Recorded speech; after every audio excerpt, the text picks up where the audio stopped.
Good morning. Yesterday, I had a conversation with a group of young people who had set a very large but extremely important goal for themselves. Now, I commended them for their efforts so far in trying to achieve their goal, but I could tell that they were quickly becoming overwhelmed by the sheer magnitude of their undertaking. For their benefit, I wrote today's message of motivation. Now, some of you may have heard me talk about this before, but I guess it doesn't hurt to hear the truth twice. Now, I've never been a big fan of guns and firearms, but a few years ago, I had to learn how to shoot. I wasn't very good to begin with. I mean, I wasn't totally useless, but let's just say the sniper school wasn't going to be breaking down my door to sign me up.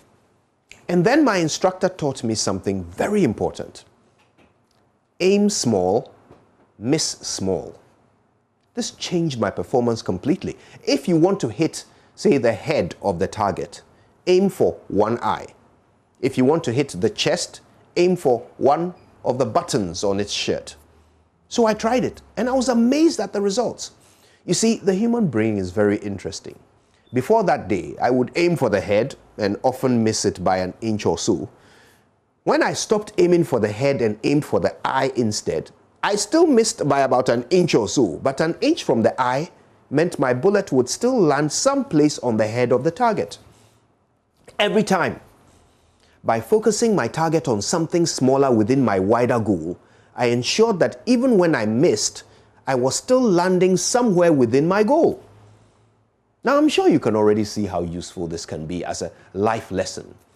If you want to save 5,000 cedis this year, why don't you aim at saving 500 cedis a month? Even if you miss 1,000 cedis from your target, or you miss 2 months, you're still within your target for the year. Or aim even smaller, if you like. Try 150 cedis a week. Aim small, miss small. Or 30 cedis a day. Aim small, miss small. When you break down a larger goal into smaller chunks, it suddenly starts to look so much more achievable. And every time you hit a small goal, that deep, satisfying feeling you get will spur you on to hit your next target, and the one after that as well. Now, if you ever miss a small goal, you don't feel at all disappointed because you're still hitting that bigger target. Aim small, miss small, people. That's the plan from now on, right? Especially for you, my younger friends. It only looks big because you are aiming big. Break it down. Aim for one button at a time, and you'll make it in no time. My name is Kojo Yankson, and my target is your mind. So I'm aiming for your ears. Good morning, Ghana.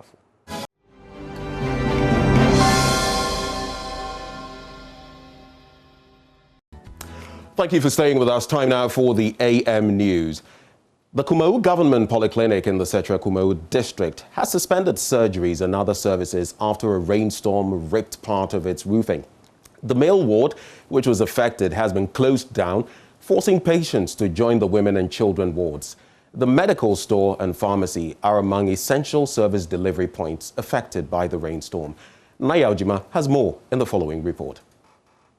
Wet equipment, medical supplies, records books and other essential records are being dried in the sun.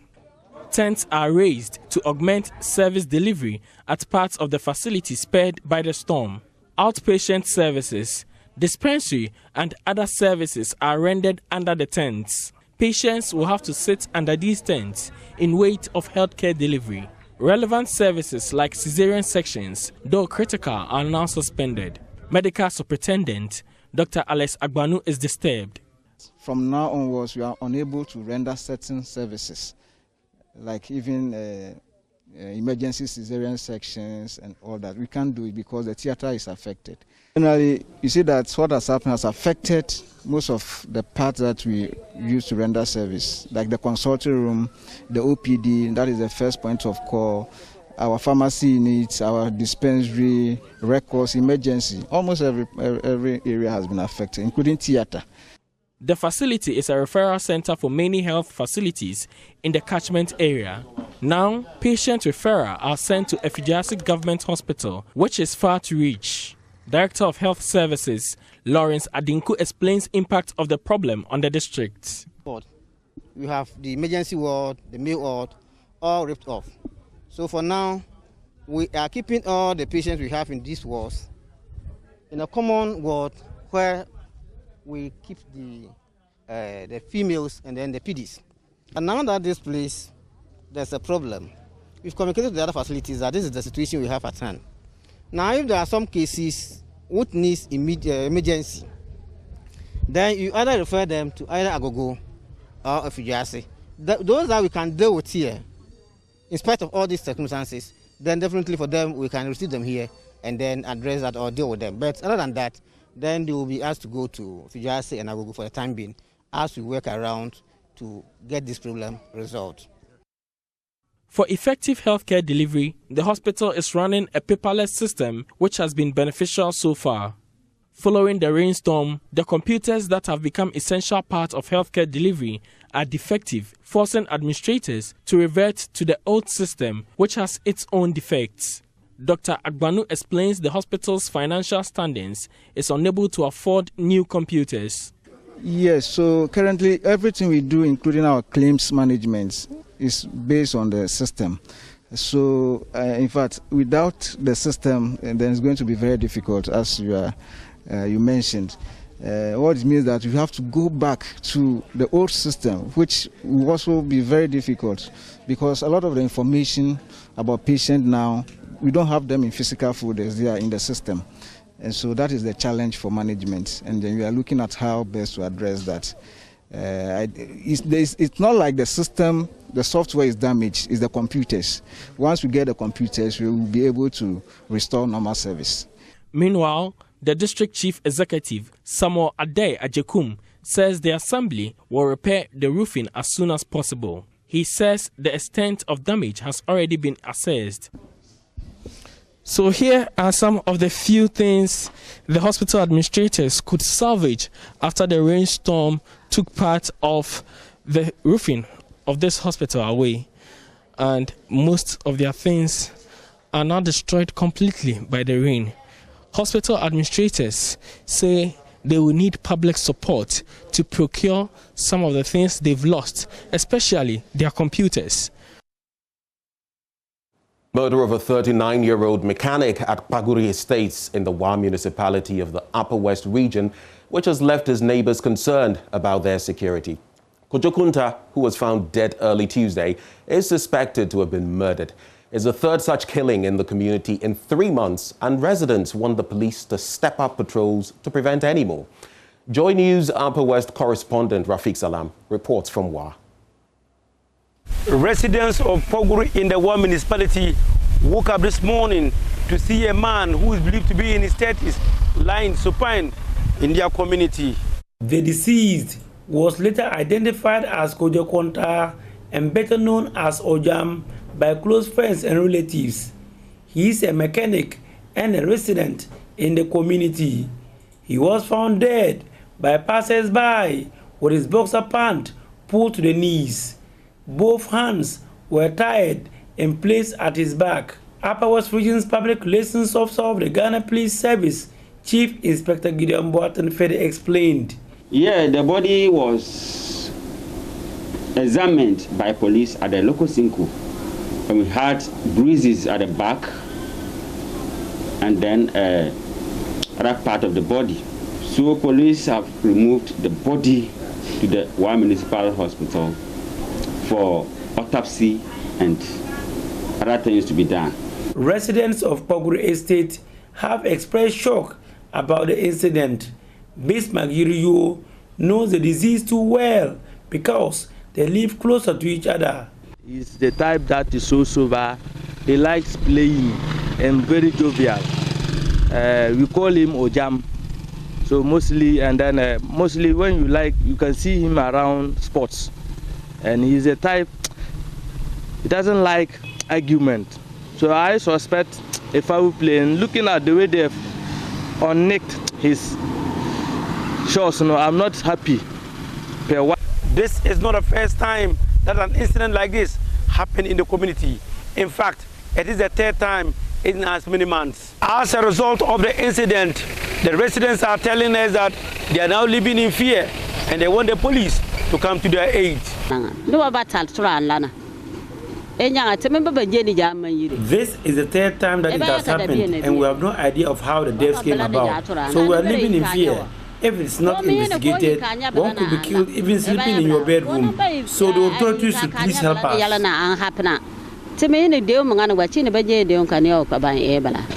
Especially there is a bad spot at the top here. If we check, robbery has been occurring there too rampant. At least every 2 to 3 months, we hear of robbery case, people being killed and dumped and all those things, but we don't hear of any information again from the police. So I think they should do well to monitor the area. Currently at the family house of the late Ojam, where family members are right here, they are in a state of mourning. I will try to speak to some of the people who know him, and then what was he up to. Speaking with beads of tears all over her face and cheeks, stepmother of Ojam, Nimfaju Helen, stated that Ojam started behaving strangely last night. He was shouting on top of his voice that there were some people wearing white down that were after him to kill. We made one Muhammad to lock him inside his room, but after we opened him, this morning around 5 a.m., he walked past me. I informed my husband that Ojam was out again, and he quickly picked his shirt to go and look for him, only to be told he was murdered. On now to some vetting-related news, and the Minister-designate for Employment and Labour Relations, Ignatius Bafwewa, during his vetting, indicated to Appointments Committee that the current administration created 3 million jobs in its first term. The nominee, who failed to provide evidence to support his claim, however, assured members of the vetting committee he will supply them with a comprehensive piece of data on the creation of the 3 million jobs by the close of day. The government of Nana Addo Dankwa Akufo-Addo had created approximately 1 million jobs. And even though I don't have the exact figures for end of 2020, the last time we reported on was in September 2020. And then the figure was around 3 million jobs. 3 million jobs. Yes. How was the 3 million jobs created and the distribution? You want to share the statistics with us sector by sector? I will make the details available to the committee when I get back to you. But I think that I have, on a number of occasions, even come to this house and have given these figures out already. But if still it is the pleasure of the committee to have the details, I'm more than willing to. And Chairman, another clarification: the 3 million jobs, public sector or private sector, or a combination of the two? Combination of all. The nominee said in September the government has created 3 million jobs.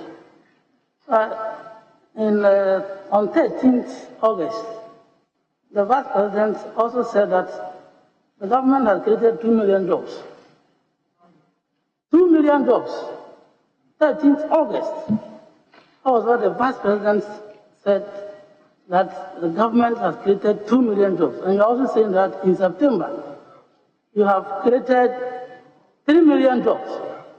Is it that between August and September, you created additional 1 million jobs? Well, I don't know. And I'm not aware of what you're talking of, but I have officially turned out the 3 billion jobs, and I will be prepared to defend the 3 million at any point in time, that when I get the opportunity. Staying in Parliament, the Minister-designate for Gender, Children and Social Protection, Sarah Adwoa-Safo, is pledging to rebrand witch camps located mainly in northern Ghana to help fight the menace of women being held in bondage in so-called camps accused of witchcraft.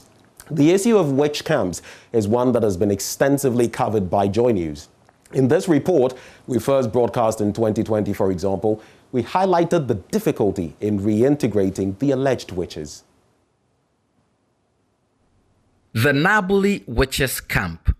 For some, a safe haven where women accused of witchcraft, fleeing persecution, find solace.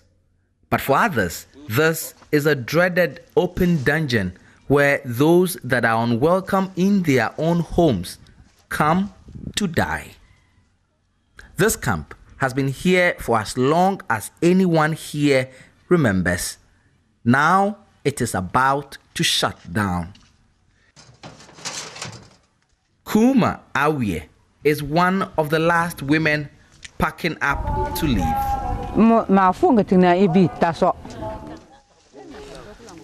Only yesterday, one woman died in this camp. According to the people who knew her, she was well over 100 years old and had been here in this camp for over 30 years. She died of ill health. It is stories like that and many other women who had died in this camp before her that makes that journey of this woman one with mixed feelings. Happy on one hand that she's finally leaving, but also uncertain of the journey that lies ahead.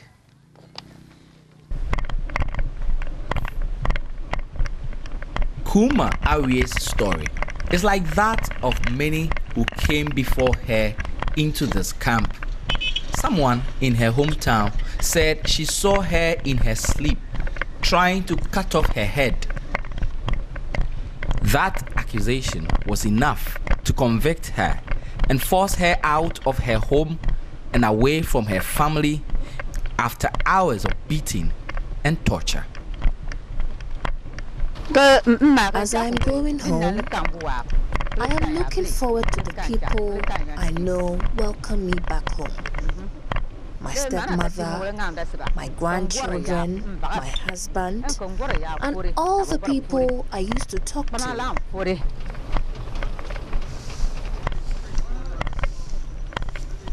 Mma Ble Bala is also leaving the camp, but would not be going back to her home village 18 kilometers away from Naboli, where she came from 25 years ago. She's choosing instead to live just outside the Naboli town.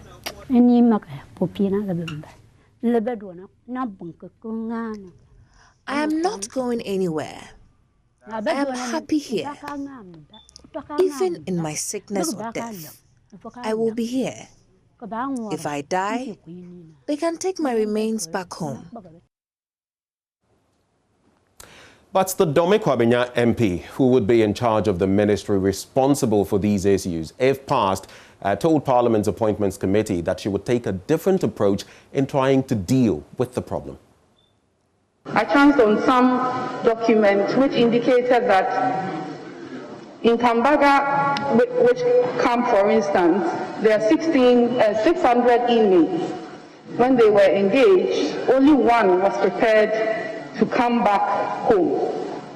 So I believe that a rebranding of these camps, because as far as the women are concerned, they have found family in these camps.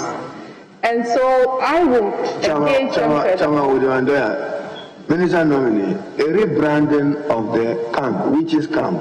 So your policy will be to rebrand them. I know that it has to do with, you have a background in human rights, it has to do with infractions of human rights, that they are being held hostage because of some people's cultural and social beliefs. So when you use the word rebrand, are you going to promote the detention of supposed witches? Mr. Chair, definitely not. I indicated that attempts to withdraw these women has proven difficult in the past. That is why I believe that another and a novel approach to dealing with the matter would be more prudent. So if they see it as homes and the ministry supports them with the necessary social amenities that is expected of a state, they are giving food, they are put on leave, and they are giving clothing, I believe that negative branding as a witch camp will be taken away. And the women also, I intend to go through with them some education on the need for them to also know that these abuses meted on them are not legal, and they can speak out and report to the police as need be. But I think the approach we've used in the past hasn't worked, and so I will look at a new approach, which is more collaborative. That's the note on which we wrap up the AM News for this morning. We'll bring you more news from Ghana and across the world in the News Review. Do stay.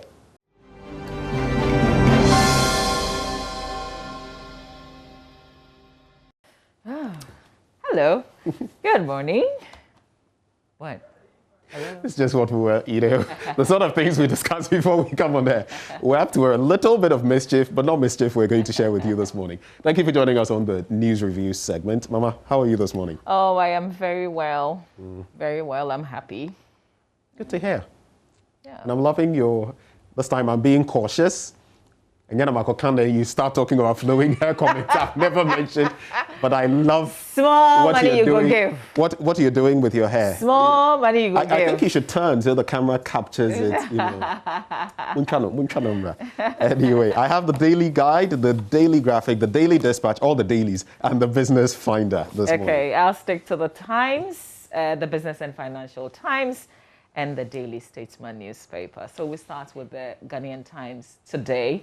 Front page of the paper, strengthen psychological counseling for security services. That's a call by a clinical psychologist, and this coming on the back of all the very tragic incidents surrounding the death of some police persons in recent days. On COVID-19, the toll shoots up to 561. Active cases now 7,866. Also, Ghana loses $19.8 million through fraudulent activities. The banner headline is a health alert. It says, Ebola virus scare. Ghana Health Service places health facilities on high alerts. These are the stories, the headlines on the front page of the paper. If you go to the center spread, apart from the main stories with their headlines on the front page, there's also this one. The Ghana Medical Association has attributed the spike in COVID-19 deaths in the country to limited access to healthcare facilities. The association also lamented the inadequate number of medical personnel handling critical to severe COVID-19 cases and said it was contributing to the rising deaths. Okay, and then a clinical psychologist, Dr. Annie Gazy, has called for the strengthening of psychological counseling given to security officers. According to her, the spate of suicide in the Ghana Police Service would be eradicated if officers were given the necessary counseling and attention. It will be good if they can also speed up investigations so that we can be sure the cause of these deaths, since we can't categorically say in the absence of proper investigations, we can't conclude that these were suicide. On the back page, residents, EPA clash over siting of fuel station. And then the municipal chief executive of La Dade Kotopon Municipal Assembly presented some dual desk to 3 public schools in his municipality to replace the broken ones. All right, these are the headlines at least. Let's see, I think I can do the crime page on page 3. Fire ravages orphanage at Yama. Several livestock and properties have been destroyed in a fire outbreak that ravaged an orphanage in Wale Wale in the West Mamprugu districts of the Northeast region. Police also, we're told, are investigating the cause of death of a taxi driver, Alex Mante, who was found behind a steering wheel at Asofa near Virgin Water Company in Accra. This is the public relations officer of the Greater Accra Police Command speaking to the Times.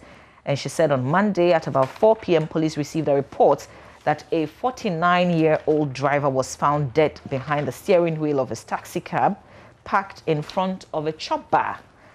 So DSP Efia Tenge said Mante was reported to have bought food from the chop bar and returned to his car, but unable to move his car. She said inspection in the vehicle revealed a bowl of banku and soup.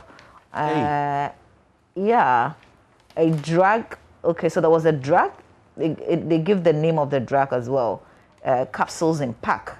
And then there were no marks of assault on the deceased, adding that the body has been deposited at the Nsawam Government Hospital while investigations continue. So this is the picture painted. Somebody who had just bought food got back into his taxi, and then they just found him dead. That's bizarre, isn't it? Like bizarre. Rather bizarre. Yeah. Charlie life, eh? You could have it like in the next second and just lose and it's it. Gone. But I hope that proper investigations would be carried out so that we can again know the proper cause of death in this instance. That's it really for the graphic. And I'll just add the bit you brought in about the psychological impact of COVID-19 and how some people are facing psychological issues. Recently, it's the police that has been in the news. And more, even outside of the police. I don't know why I keep getting these stories, but even last night, an elderly person sharing with me same issues of, look, I have it, and now even first it was, what's that thing when you know you have something, denial.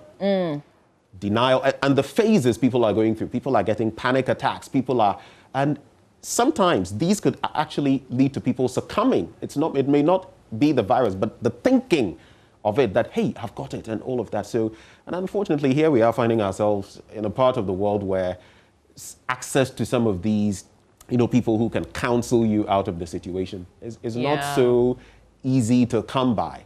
I mean, you look at the statistics of our psychologists and psychiatrists and even the whole mindset about, oh, if you go see these people and something is, some screws are loose in your head, all of that creates a huge mess around a time like this. There's a whole chain of events. First, when you go and take your sample, there is a feeling. The agony, when am I positive, waiting am I negative? for the results, when you get the phone call, you're thinking what is coming. When you don't get the phone call, that's even So it's worse. just serious. And then once you're told that you're positive, your test came out positive, then you're thinking, I guess those who get into that denial stage, they're probably thinking, but I've been doing everything right. How can I be positive? And then I guess you're probably thinking the next thing, so what do I do? Does it mean I can't go to work? Does it mean I can't do this? Exactly. Does it mean I can't do that? People have said, look, I use 2 or 3 masks. I sanitize. I wash my hands. I am the police when it comes to my... We heard, that elderly man, I think a professor, share with you Professor right Hesse. here on this show. Yet, so when you get it, you're asking yourself, I've done everything correctly. Why am I still getting this? So you remember when we spoke to the head of psychiatry at the Komfanochi Teaching Hospital? Dr. Ruth did say to us that don't ask why. It's very difficult, but don't ask why. Just accept that you got it. Because if you begin to ask the why, you get into some kind of complication in your head. Yeah. And it's a pretty tricky place to be. So don't ask why. If you're told you have it, you could seek a second opinion. That's in your own, if you have the money to do that, but just accept the reality. And I feel it's important because the sooner you start tackling it, the better. Because there are people now getting it and they are thinking, they are feigning it's malaria. It's this. If you're not careful, by the time you start targeting COVID-19, it could be too late. And the symptoms are different for different people. It may work on you in a very bad way. Your symptoms may not be even any of the things that we put out there every day. When coronavirus first came, we had specific symptoms. Now we know breaking out with rashes and the rest, and all of that is tied to COVID. Exactly. Now we know you can test negative, you can test positive. After your 14 days or whatever days, you can test negative and be fine. But you could suffer some complications later. That was also not something that was discovered in the first stage. I have a drastic response, and I don't know how easy this is, but is it possible to say, I have coronavirus, and so what? I'm going to deal with it. I know it's not easy. I'm saying but shouldn't we have got to that point by now? No, it's difficult. It's difficult for... Because I'm looking at the point where sometime last year, in the early stages, people, even public officers, found it very difficult. That's why I found it so apt when Dr. Selby, Janice Selby, of the National Health Insurance Authority. She came out. She was one of the first people, if not the first, to actually say that I have the coronavirus, I am isolating, I am working at it. I think we need many more because it's just this huge thing in the minds of people. And so people even who suspect they have it, ordinary people are thinking, hey, the stigma and all of that. And people around me, and a lot of us are not in detached houses and the rest, compound houses, settings and all of that. And people are thinking, hey, how will I even get access to the basic things? Can take care of severe critical conditions. That's where we are, people. We can't get tired talking about this crucial message. But listen, there's also another thing. The grace. I think it's gone through all of this. Yeah, undeserved favor.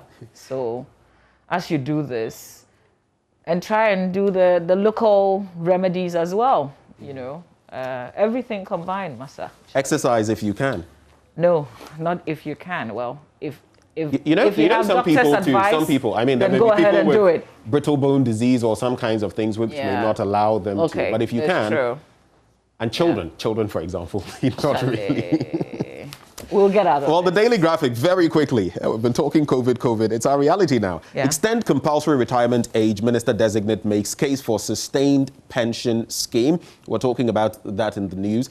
Then Ghana donates election materials to Niger. That's on page 20. Military will be phased out from police operations. That's according to Ambrose Derry's story on page 16. Let me just take a brief look at that. And there have been many complaints, especially on the back of last year's elections. Now, the minister designate for the Interior, Mr. Ambrose Derry, has indicated the Ghana Police Service will soon phase out the military presence in its operations. He says government is working to resolve some capacity challenges facing the police, and that once that is done, the presence of the army in police operations would be completely phased out. And he said this when he appeared before the Appointments Committee of Parliament. Supreme Court hears 3 issues today. That's also there. So the 3 main items: an application for a stay of proceedings, a review application, and the closing submissions of the lawyers for the 2 parties. We'll be bringing you much more on that in the course of the day. But when you turn to page 5, when we talk COVID-19, don't take it for a joke. Zanzibar's 77-year-old first Vice President Saif Sharif Hamad, who has been undergoing treatment for COVID-19 in hospital, has died. May his soul rest in peace. That's on page 5. When you turn to page 9, I just want to do this other international story very quickly and wrap up. Trump attacks Republican leader Mitch McConnell. Mama, if you followed the story, I mean, McConnell has vacillated a bit between whether, at the outset, he seemed as though he were going to himself vote to convict Trump and to rally others to do so. Then he backtracked at a point in time, but I guess not good enough, because former President Trump just laid into him and he said, Mitch is a dour, sullen and unsmiling political hack. He just ripped into him and he says if the party's senators retain him, they will not win again. I don't know, but And it appears the man, Donald John Trump, has this hold on the party still, his base. And don't you forget that his base will also vote for these senators and the rest. So some of them are very cautious. It's like walking that fine line. When the strategists start speaking, they talk about what he garnered in the election. And they talk about, so that's his following. You get it. But I don't know why they can't blank him.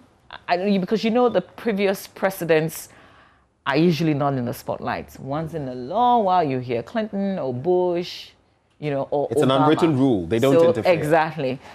But this one is so quickly back in the news. I'm just wondering, but of course it's Trump.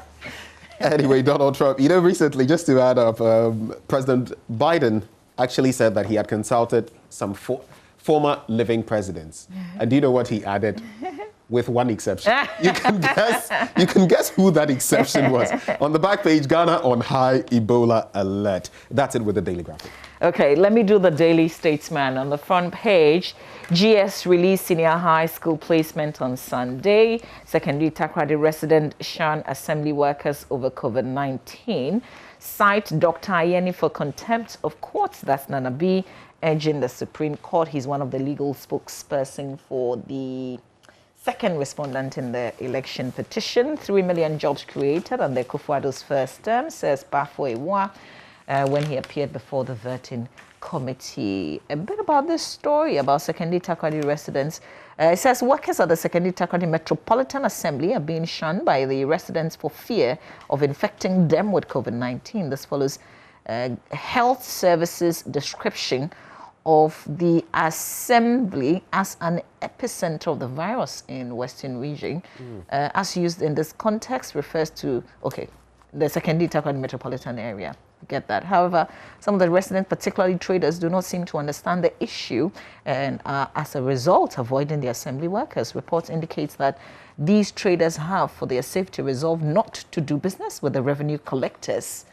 And according to the chief executive, Metropolitan Chief Executive, this has adversely affected the Assembly's revenue mobilization. He says his administration is now cash-strapped and can simply not undertake projects with dwindling internally generated fund. One of such projects, he says, is work on the Isel Lagoon, which is dear to the hearts of residents of Sekondi. Really? See? Somebody said, we had moved on from the stigmatization. We haven't. This is stigmatization right here.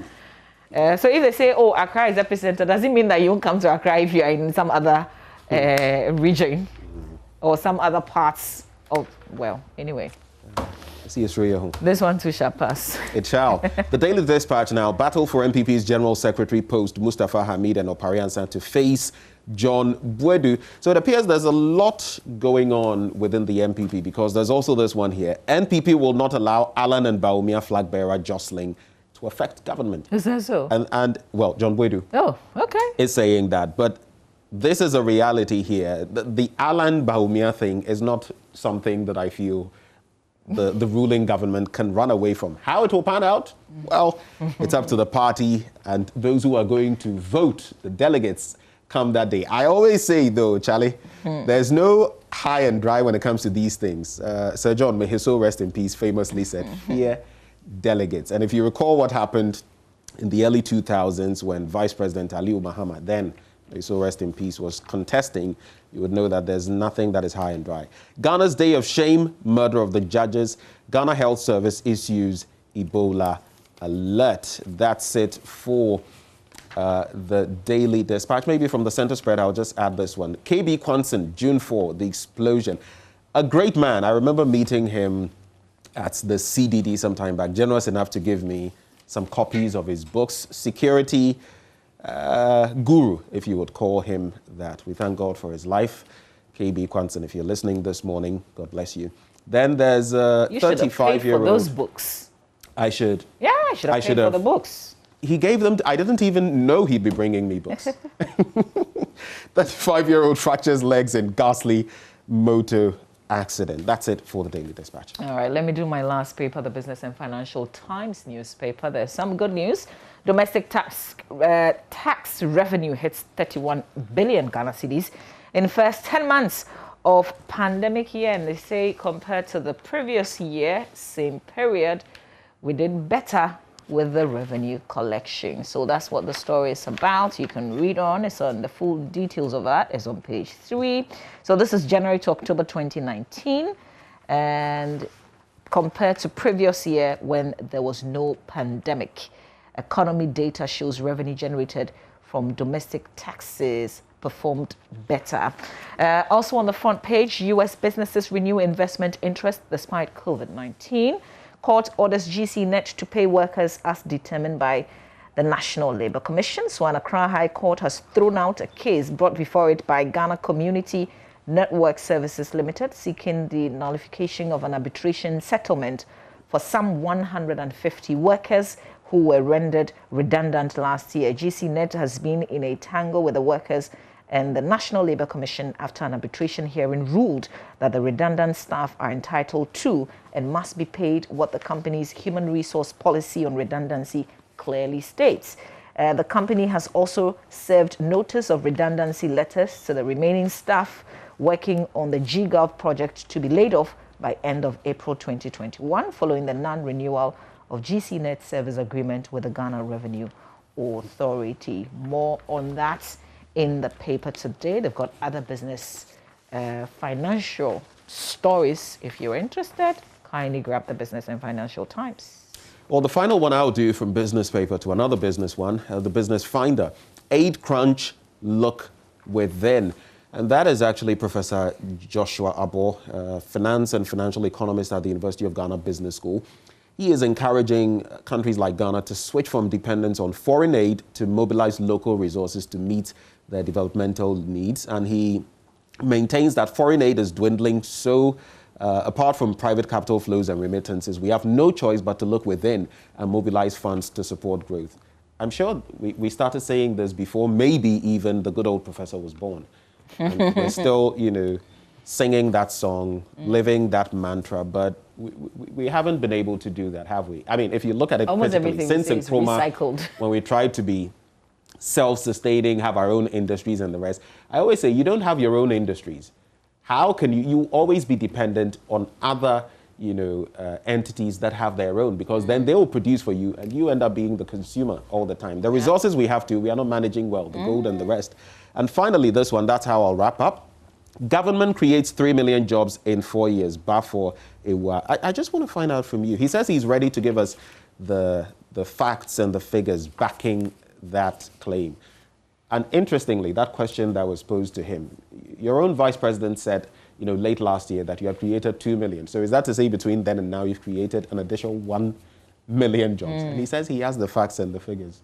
Yeah, he 3 million said jobs. That he had shared those figures on the floor of Parliament and the 7th Parliament.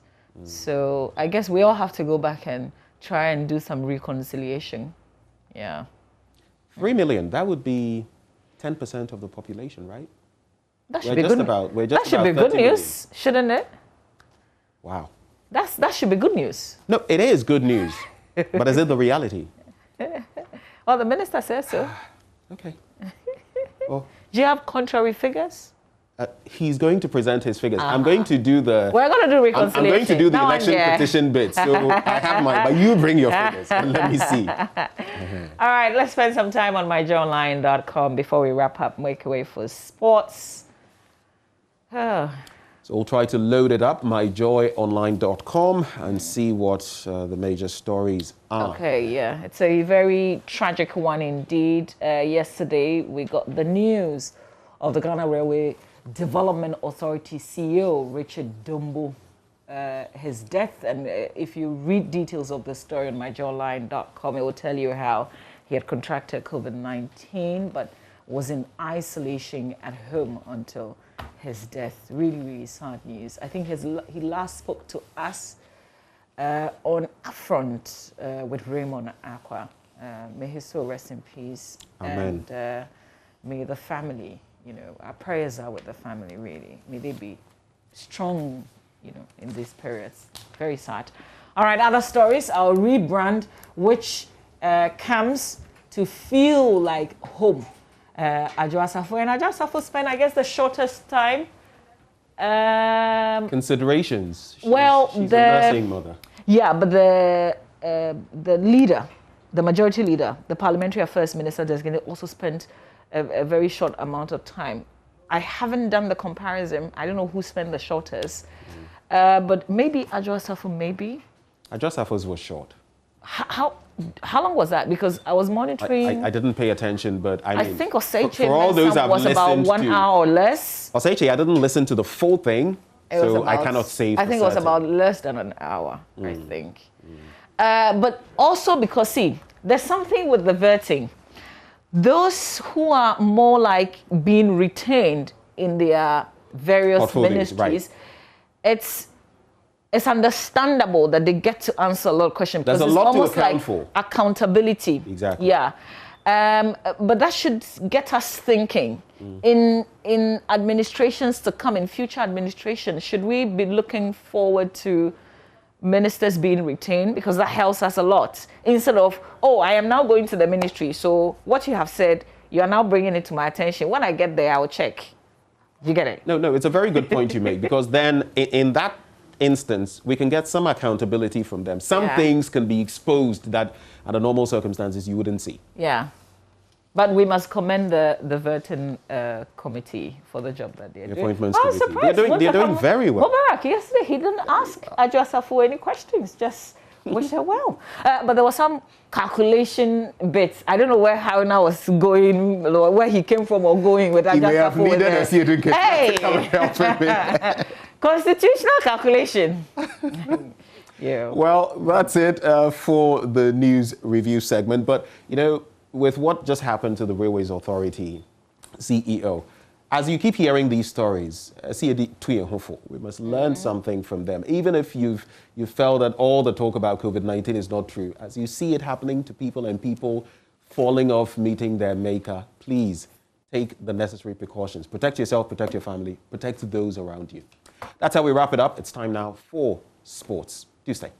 Another brilliant opportunity to discourse on COVID-19, and today finds us in the embassy of Israel in Ghana, and we're going to be having a discussion with Ayelet Levenkamp, who is head of the Trade and Economic Mission here, but she also happens to be a biologist. She has a master's in synthetic or microbiology from the Weizmann Institute, renowned for biological studies. And that is why we find ourselves here to tap into what exactly Israel has been doing in respect of the coronavirus, and more importantly, what we can learn from that. Ayelet, thank you very much for having us. Thank you for coming. Your name, Ayelet, what does it mean anyway in Hebrew?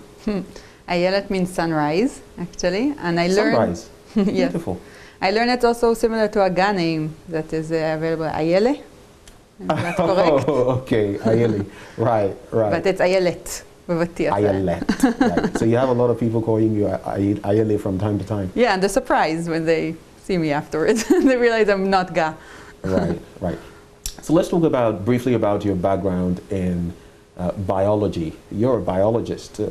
Yes, that was my past career, I would say. But yes, I have a bachelor's and master's in biology. I worked in a few labs until I decided that I want to do more and left it to the civil servants. Actually, funny, because my last position that I was offered was to do research on some virus that attracts chicken in Israel and was causing the farmers some trouble, which was the coronavirus. It seemed to me very esoteric and, not a very interesting topic to research, so I declined, which now seems to be more relevant than I thought. Right. So let's talk Israel. And the reason, part of why we're here, is because of the sort of strides Israel has made in terms of developing a vaccine, in terms of vaccinating, its population. Basically, you're leading the world in many respects. But let's start from the status quo when it comes to Israel and dealing with COVID-19. What are the numbers like? Yeah, so Israel was hit quite hardly by COVID. We have about 700,000 cases of COVID that were discovered in Israel throughout the year. Over 5,500 deaths and 3 lockdowns. Currently, as we speak, the airports are locked and the borders are closed. And it has been a not easy year in Israel, like in a lot of other places in the world. But we are, like you mentioned, also seeing maybe the light at the end of the tunnel, since we are very advanced in our vaccination program. So it's important to note Israel is a roughly 9 million people country. It's quite a small state, and we were able to vaccinate, at least for the first shot, 4 million people, which is almost half of the population. And the second shot, of fully vaccinated, we have up to 2.6 million people, which is way far ahead from the rest of the world percentage-wise. So that's exactly what I was about to get to, that unique position Israel finds itself in, because right now The last time I checked, you had vaccinated upwards of 3 million people. So you just mentioned 4 million people. And that's just about maybe 45% of your population. That is unique. How has Israel managed this? How have you managed to do this? So Israel is very uniquely positioned. Being a small country, like I mentioned, we have quite a diverse population. From Israelis basically kind of like a microcosmos of the world. We came from all over the world, and we have a lot of different ethnicities and a large variety of ages and so on. And having a very strong health system. We have a very completely digitalized. So there's a lot of data records of the entire population, and also quite a strong point of care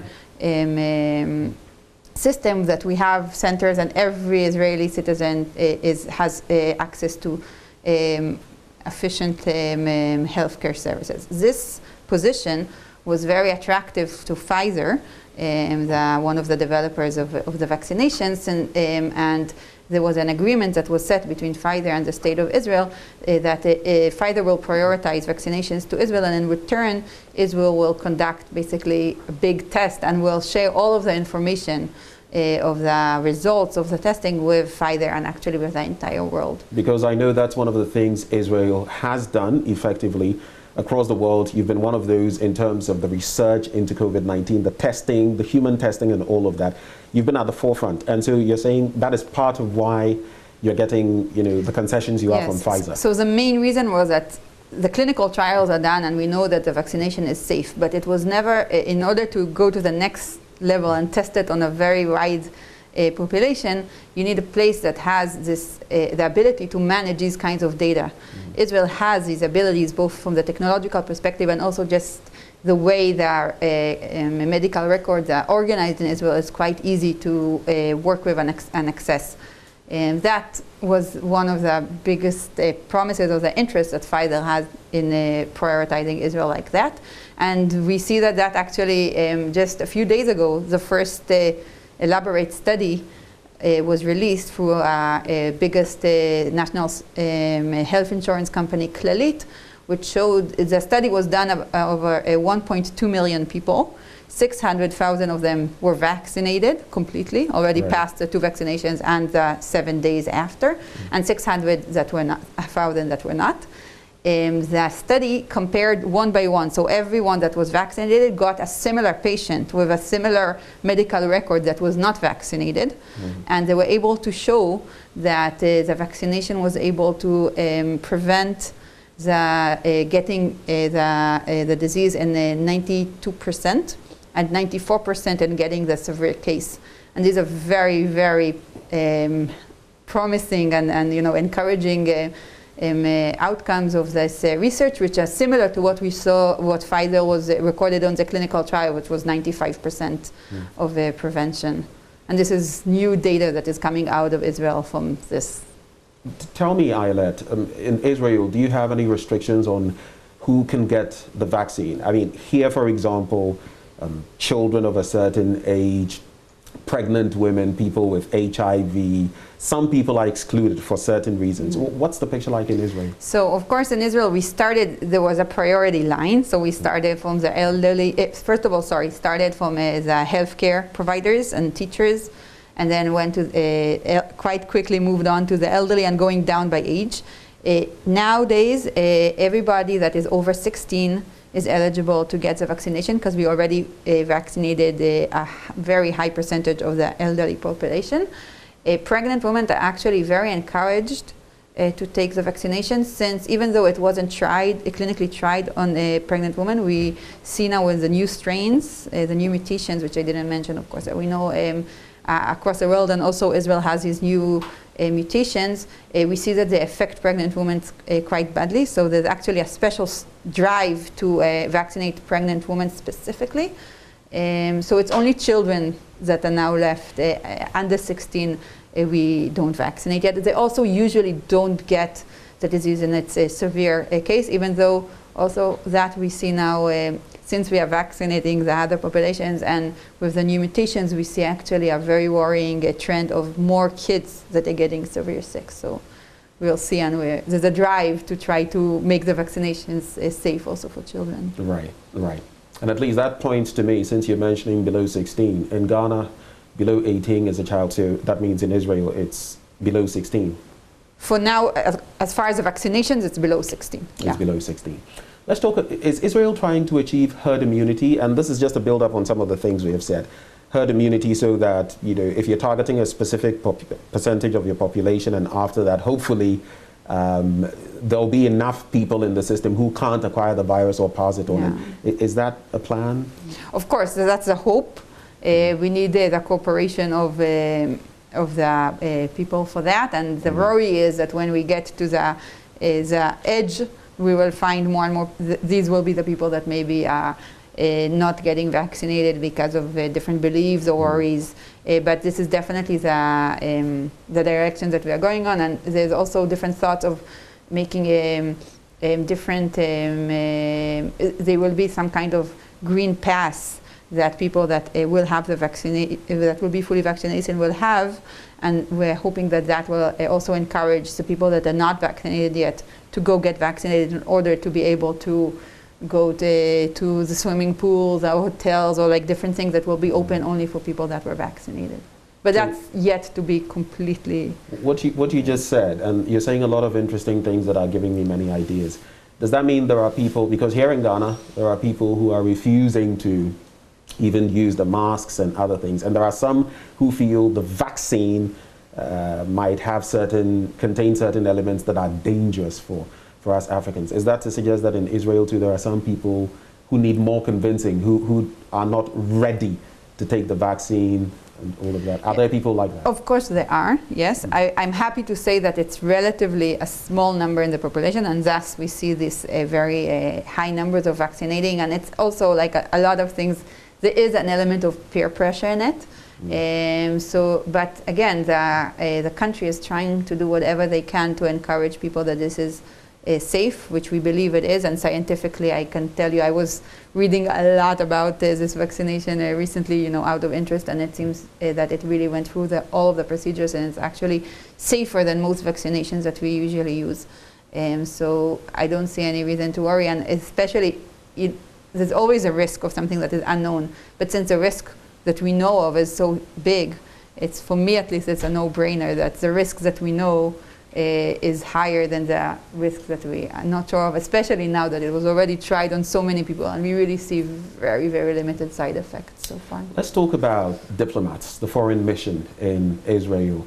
As you're vaccinating, you've also targeted, you've been generous enough to target them. What has that process been like thus far? Those in the Ghanaian mission in Israel, for example, have they got their vaccinations yet? Have they got their shots? Yes, so Israel made a decision to vaccinate and take responsibility on all human beings on their lands. It includes diplomatic corps, which were all about 1,400 diplomats in Israel, foreign diplomats, were already vaccinated, including the Ghana mission, which were all vaccinated and feeling well. We are also vaccinating any residents that are not citizens, illegal residents too, from this understanding that also from the healthcare perspective of Israel, and also as a responsibility on humanitarian things to do. So I could say that even our diplomats, so me and my team here, Israel has now started a campaign to vaccinate us, and we were actually, since the agreement that Pfizer has with Israel enables her to ship the vaccinations out of Israel. We were actually flown. Israel got a special airplane to fly us, and we flew last week to Israel only to get the vaccination, stay 8 hours in the airport, and come back. So that's how much I believe in this vaccination. I spent 2 days of my life to go get it and come back. Wow, within 2 days. So you were flown directly to Israel, and then you got your shot, and then you came back. We didn't even leave the airport since like I mentioned, the borders are closed. So if you enter Israel now, it's very, very hard, and if you enter, you need to stay quarantined for 14 days. So we just did the vaccinations and came back. The perks of the job. Yeah. Okay. So the Israeli vaccine, which is being developed because you have your own vaccine that you're working on, there are some interesting dynamics that your scientists have put forward.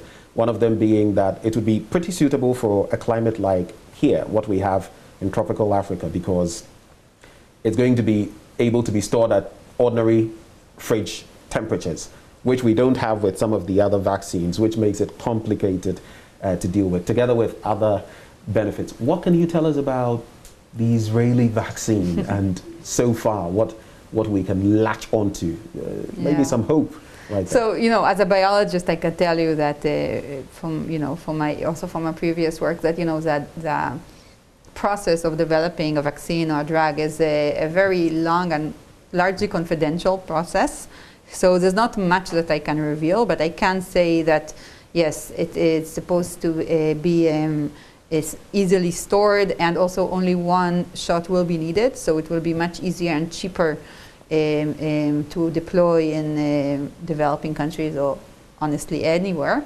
The vaccine has already finished its first clinical phase successfully with very little side effects. It is now overgoing its second clinical trial in 8 different medical centers in Israel, and the conversation about the third clinical and the final clinical trials, where and when they will take place, is now under discussion. So we definitely are very hopeful that this work will be fruitful and will be able to support not only the Israelis, but also our allies around the world. But again, this is a little bit early to already, there's still work that needs to be done.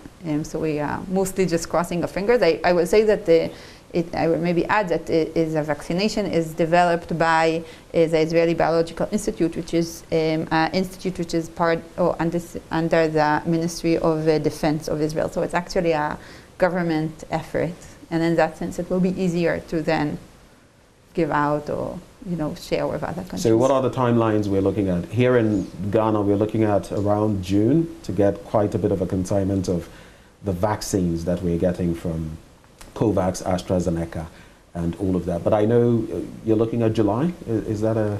Yes, so again, this vaccination needs to be FDA approved, and this is not in our hands. And again, the research is still undergoing, so I can't say anything certain, but we can say that our end goal is to try to make it to July. But again, it's science, so a lot is unknown and a lot can happen. You've shared thoughts, as the mission here, that you would be willing to aid other countries, ally countries like Ghana, for example, when it comes to vaccines, when it comes to other matters.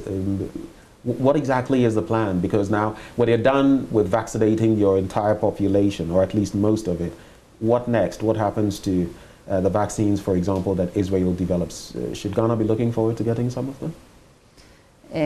So first of all, I will say that Israel is part of the COVAX initiative and actually donated 2 million vaccines to that initiative, which is supposed to support vaccinations in developing countries. And in that sense, we are fully aware and feel responsibility to support and see how the vaccination can get any person around the world. I think that it's also not only our responsibility as developed country, but also this is a world pandemic, and that's the way it should be looked at, and Israel is definitely looking at it that way.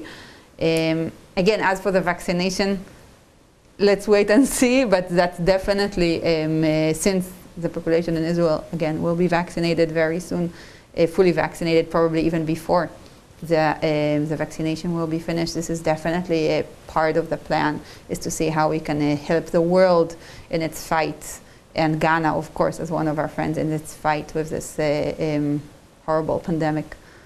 Right, so friendly countries, allies, and all of that. So just to get that figure, so in terms of the COVAX program, which Ghana is also under, Israel contributed 2 million of those vaccines, the vials. Yes. Right. I mean, these are not the developing one, but real vaccines that are already available in the market, not theoretical ones. I will add that there's also a very interesting development of a medicine for corona that is just being actually completed its first trial with very, very encouraging outcomes. It's a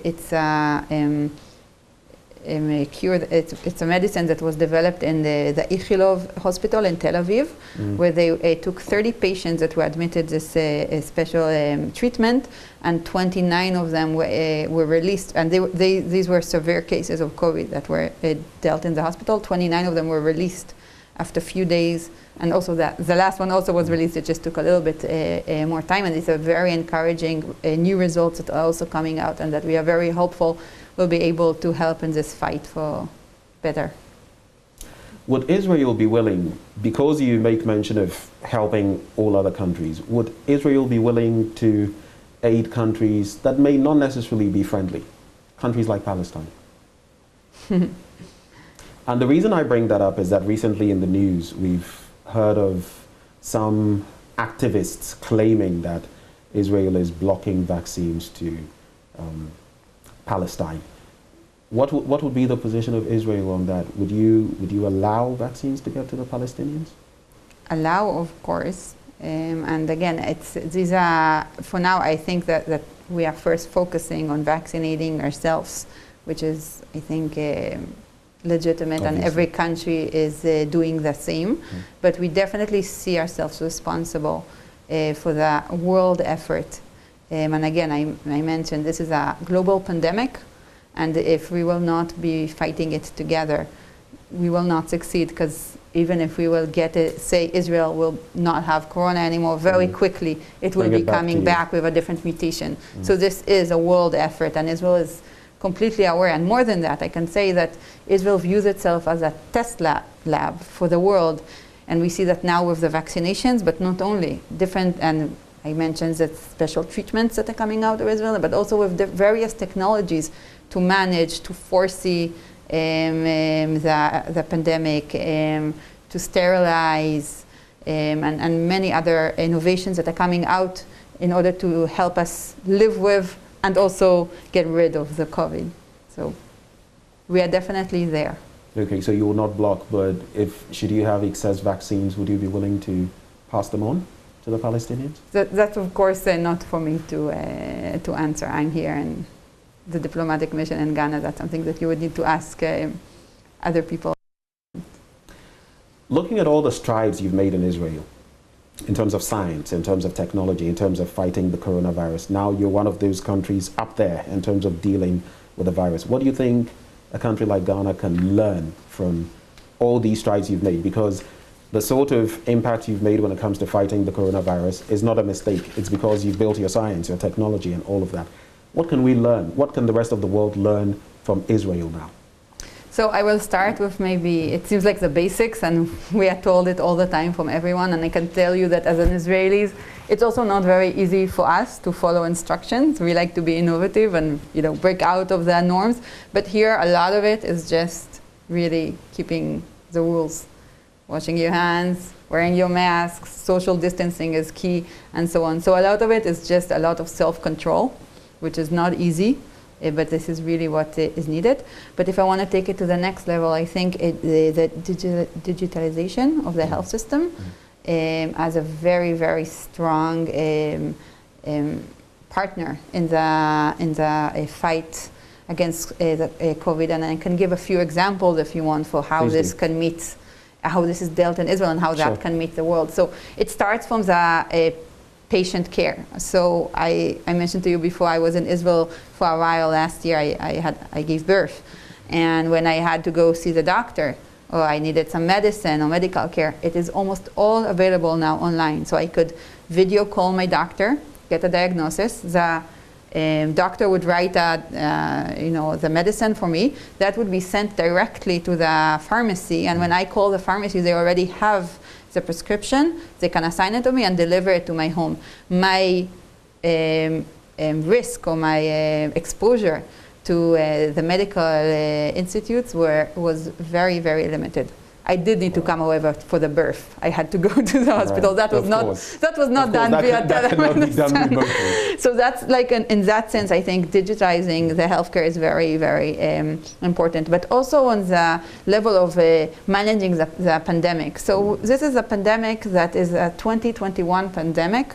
And in many ways, it is managed still like pandemics we managed 20 or 30 years ago. And this is something that should change and is different in Israel. So for example, in Israel, we mapped the entire country to the district level and to the neighborhood level, and we can tell at every given moment how many cases of COVID are in each place.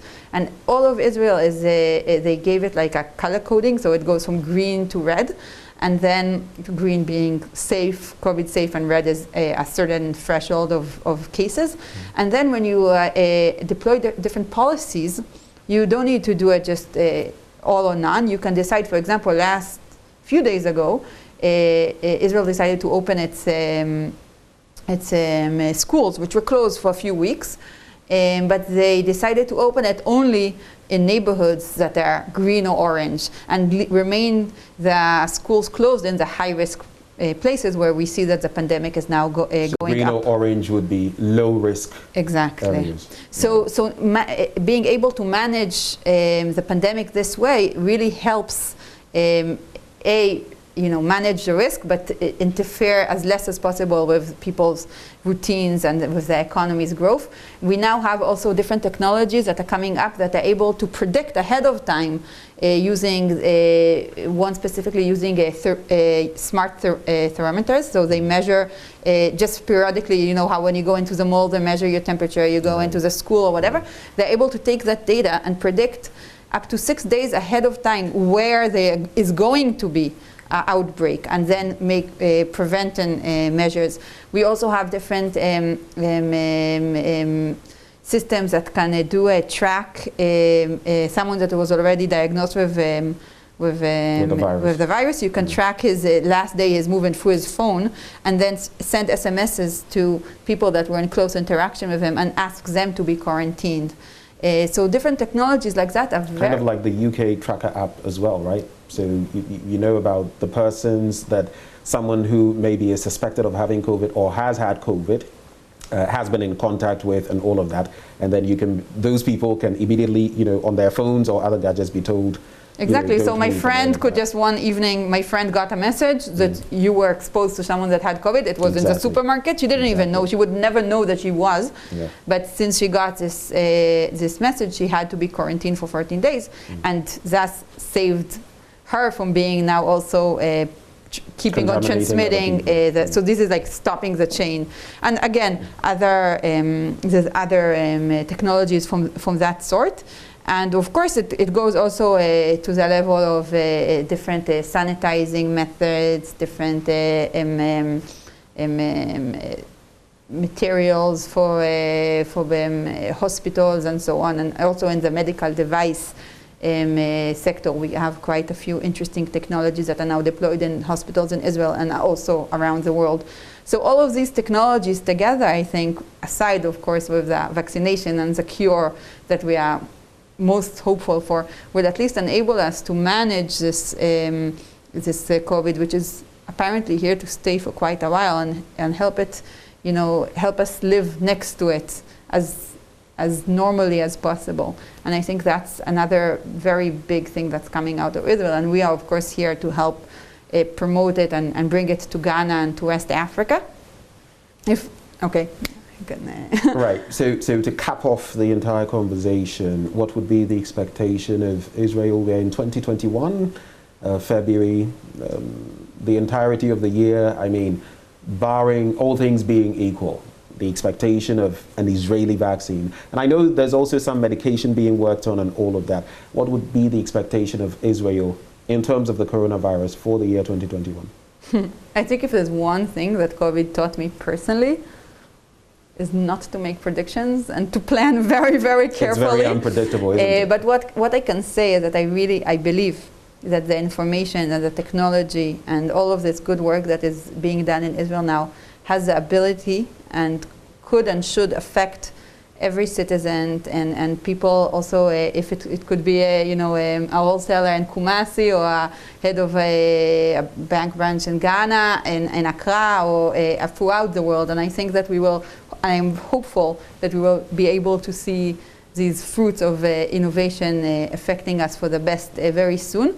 I will also add that in April, we will have an annual Made in Israel conference, which we have every year. Last year we had an excellent delegation coming, 2 years ago, we had an excellent delegation coming from Ghana to Israel.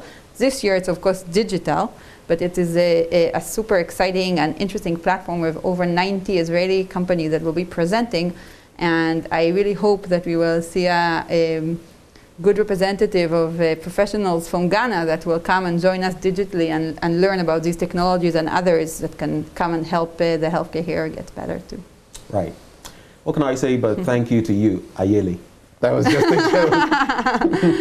Ayelet Levin-Karp, thank you so much for hosting us. Thank you. And Ayelet is head of the Trade and Economic Mission right here at the Embassy of Israel in Ghana. She also happens to be a biologist, something that maybe she'll be running back to at some point in time again. But we're very grateful for your time. Thank you. And wish you the best of the day. You too.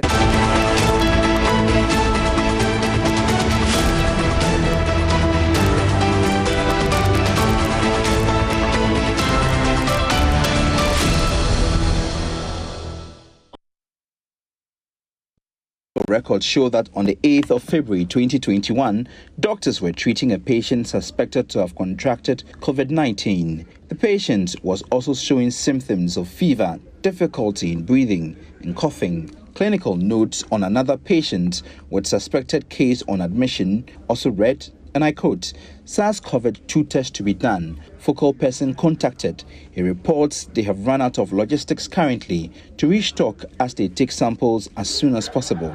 End quote. Another patient with similar COVID-19 symptoms was also admitted into the ward on the 9th of February 2021.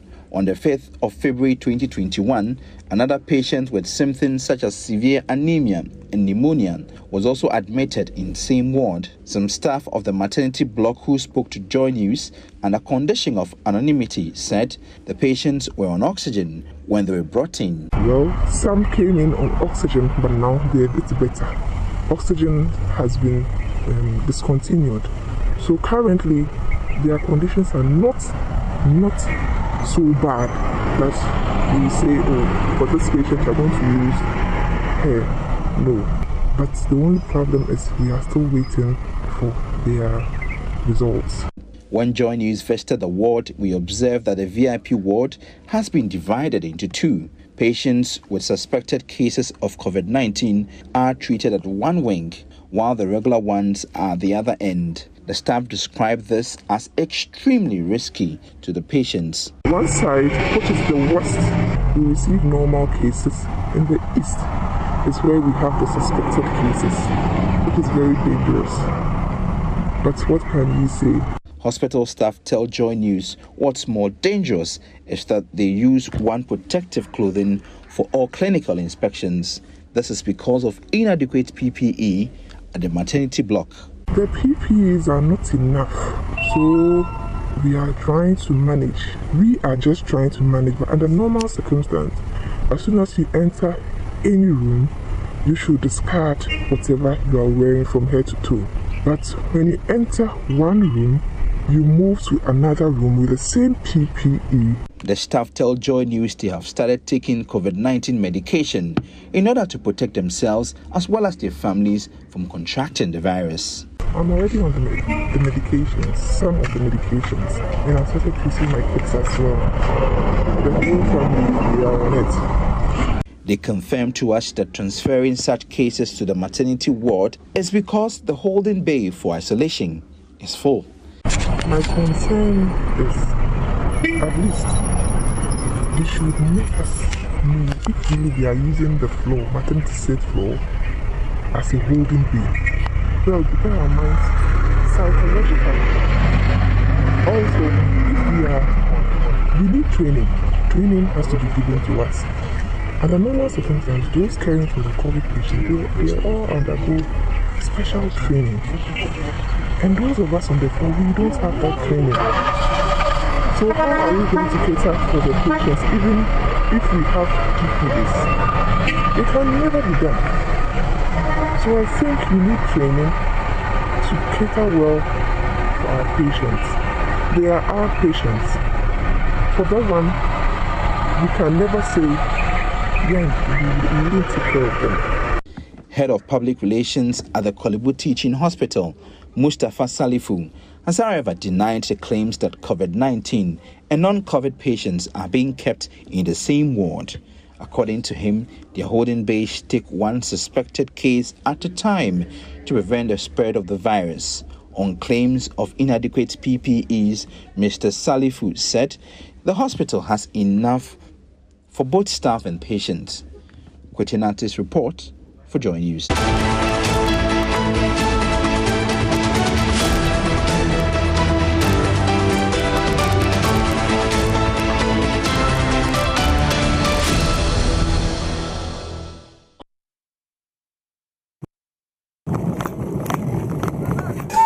My name is Ahmed Garba.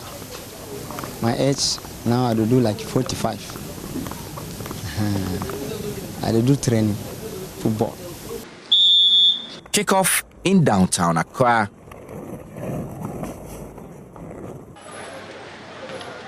A rare space for happiness for some of the city's disabled people. Once every week, some of these amputees come here to play football. A lot of them have no homes. Many live rough on Accra's street with very little support. This is a lorry park right in the heart of Accra. The amputees here have no stadium where they can play their sport. And so once every week on Sundays when the busy Kantamanto market is not in session, they take advantage of its lorry park to play their sports. Many of them are people who suffered polio in childhood. If I score the ball, I dey happy, papa, because before you score the goal, you go suffer. You go wound. Somebody go push you. The thing, if you score the goal, I dey happy myself, papa. They've regained the lost self-respect. People had no respect for them, but this project has brought back the respect, the love, and people treat them better. Their team has played in national tournaments staged in Accra and were preparing for a Skate Soccer African Cup before the pandemic struck in 2020. For 10 months of restrictions during the outbreak of the pandemic, the government banned public gatherings. That included sporting activities like skate soccer. Ahmed and his friends could not train during the period. When they returned in December 2020, the private companies who sponsored their game had also run into bad times, and all of them, feeling the pinch of the pandemic's effect on business, withdrew their funding for the sport. When the lockdown was put in place, it took a toll on us because some of us had to hit the road to go find them food, sanitizers and everything. So it's been very, very tough. 2020, we've entered a new year and it's still not looking too okay so far. But the corona come to spoil everything for us because no training, nothing. I get wife, I get children. Before the corona go, I suffer too much, but unless thank God because I didn't sick cry. But the one I will chop, I suffer before I get.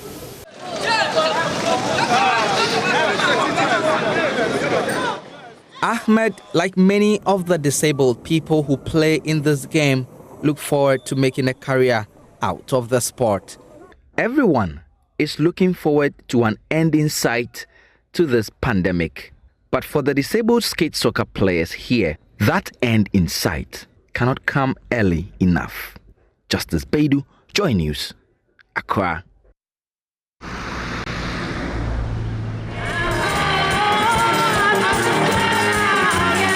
My name is Ahmed Potifa Ashuri.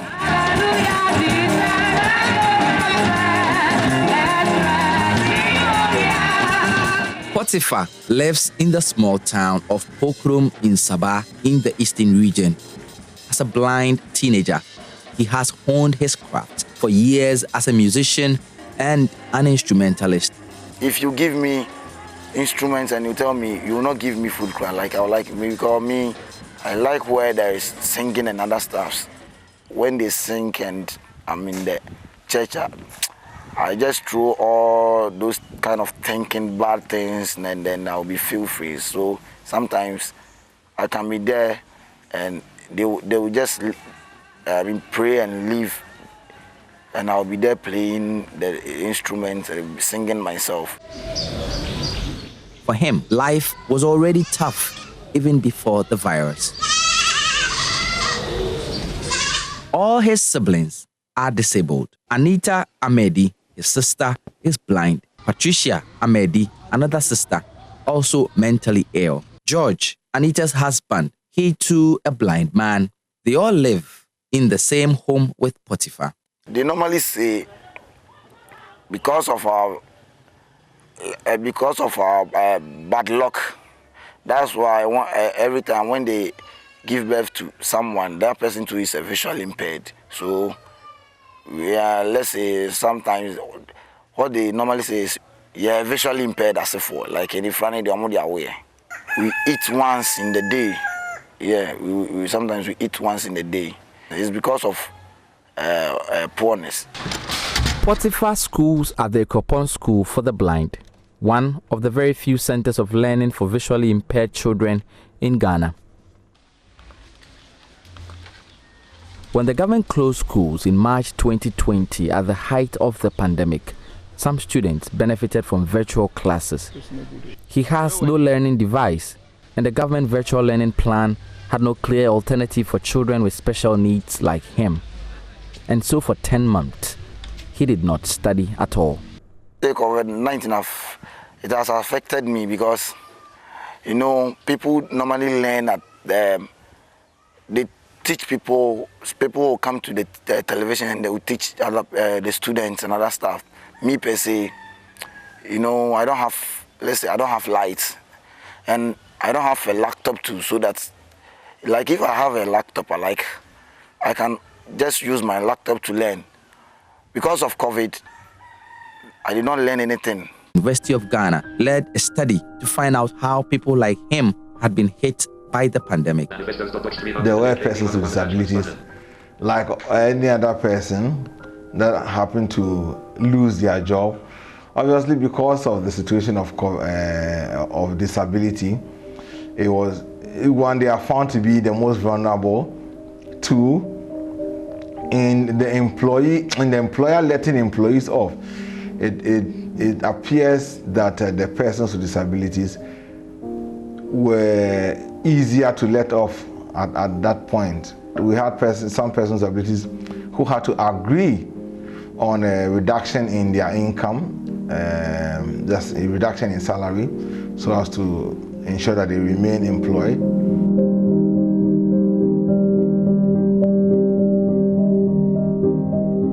My name is Christopher Agbega. I am the COVID-19's project officer for the Ghana Federation of Disability Organizations. My job started when the whole COVID-19 situation hit the country in March of last year.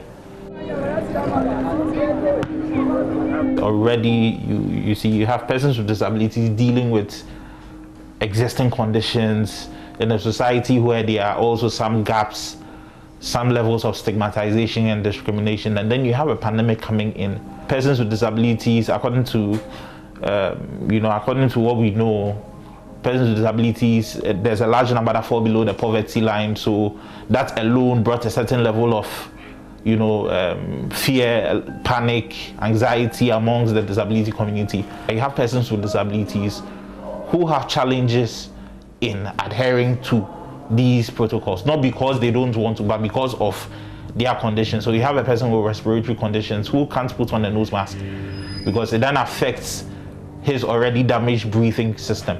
You have a person who uses a wheelchair.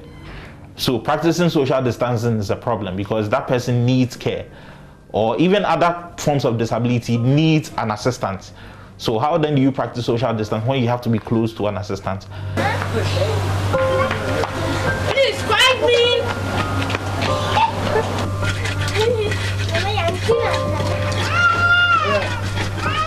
Isel lives in a tin shack inside a slum around the Kotoka International Airport in Accra with his wife and 3 children.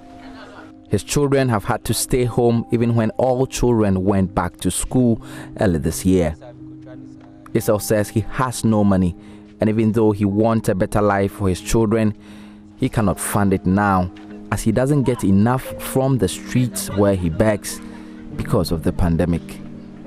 Corona bad, my baby, actually, I'm quite in a test of because a back one, baby can help you.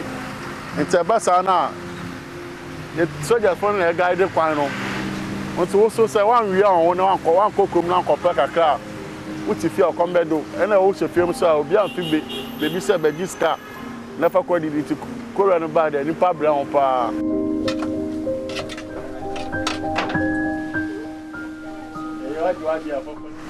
Sebi a me be kromo a ebi a se me nya be say 50 cedis a na me de 30 na ma oba no na da kokoma ko di da be aduane so na di 20 no e di 10 cedi ato na di 10 cedi na de atto pure water ni so bi na ade na ato bi na di 10 cedi na choke sa na me e di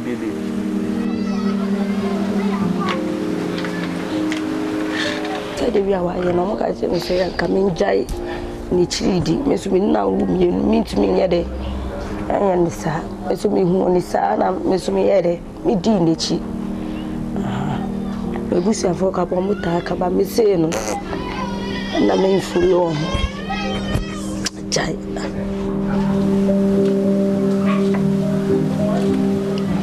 na ba na di we be di krabo na ye nya ofiase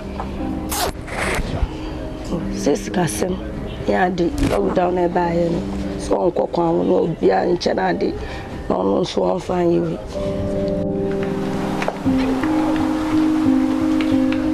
But I read 3 years in Jumasen, and the man is from Munkusku, and we couldn't do my bassa. At times with a baby crabble, here, dear my Sicasem, now. I said, in your manner. Enkoi kakra emano eso na meton ade but sika 70 me bibia be basa.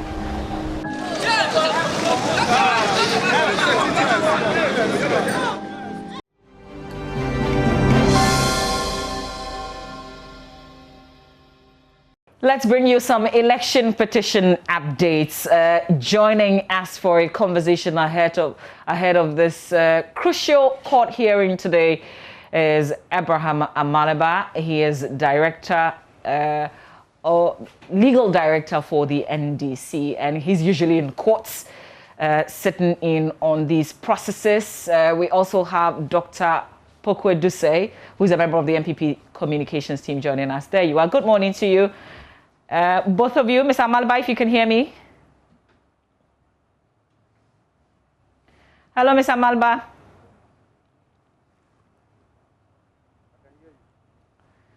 Hello, gentlemen.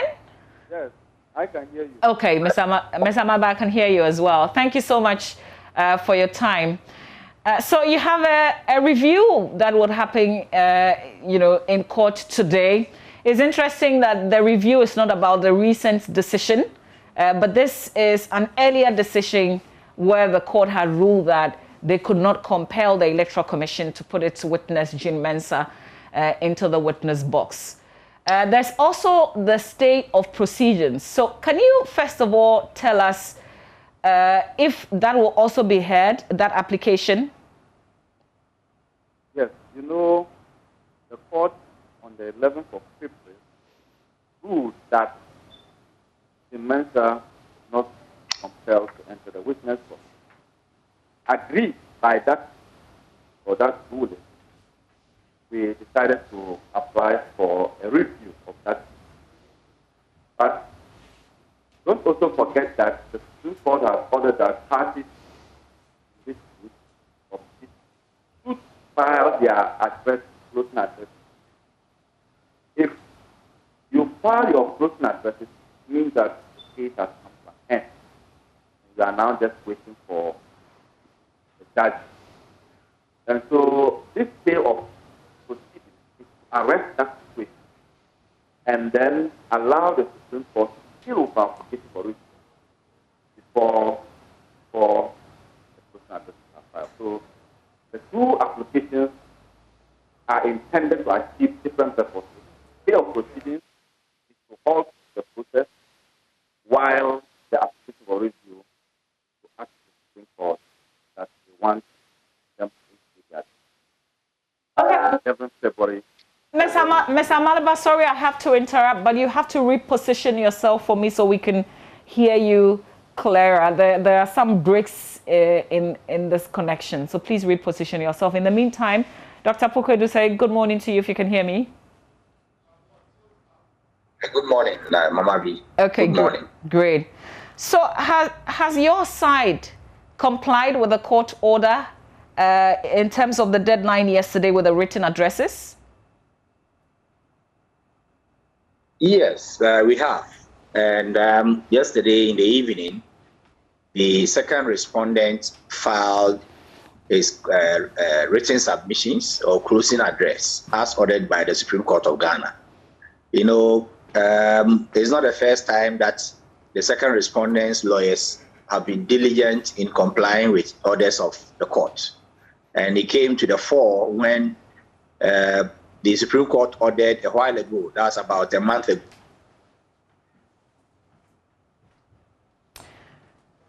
Okay, unfortunately, I think we're having connectivity issues. Dr. Pukodu said we lost you quite a... Hello? Okay. Yes, I can hear you now. Okay, so we lost you there briefly, but you can go on. Yeah. So about a month ago, when it got to the stage of filing witness statements, the Supreme Court gave a similar order, and we duly complied with it and filed that statement. For the petitioner, they did not at that point comply with the orders of the Supreme Court. And we realized that it didn't serve the ends of justice in terms of fairness under the adversarial.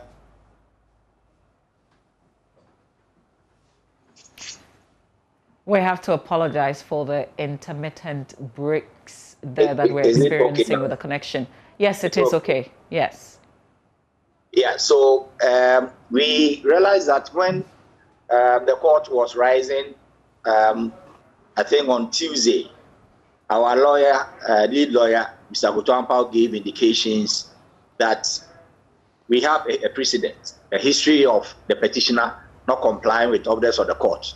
So they will wait till the respondents file their processes, and then they will try to identify whether a lacuna or any opening for them to fill it in. So we were also worried that if you go ahead to file, they may not file. And for more indications, they have not filed because they think they have filed an application for review and they have filed an application for stay of proceedings. But the decisions of the Supreme Court are quite straightforward. So let me, Dr. Pukodu say, let me just quickly check with Mr. Amaliba. Mr. Amaliba, if you can hear me, can you? Yes, I can hear you. Okay, great. Did you meet the deadline the court sets for the written addresses yesterday? No, it's not possible to do that when we are filing a stay of proceedings, then we are also filing a application. But are you mind? Yes, Mr. Amaliba.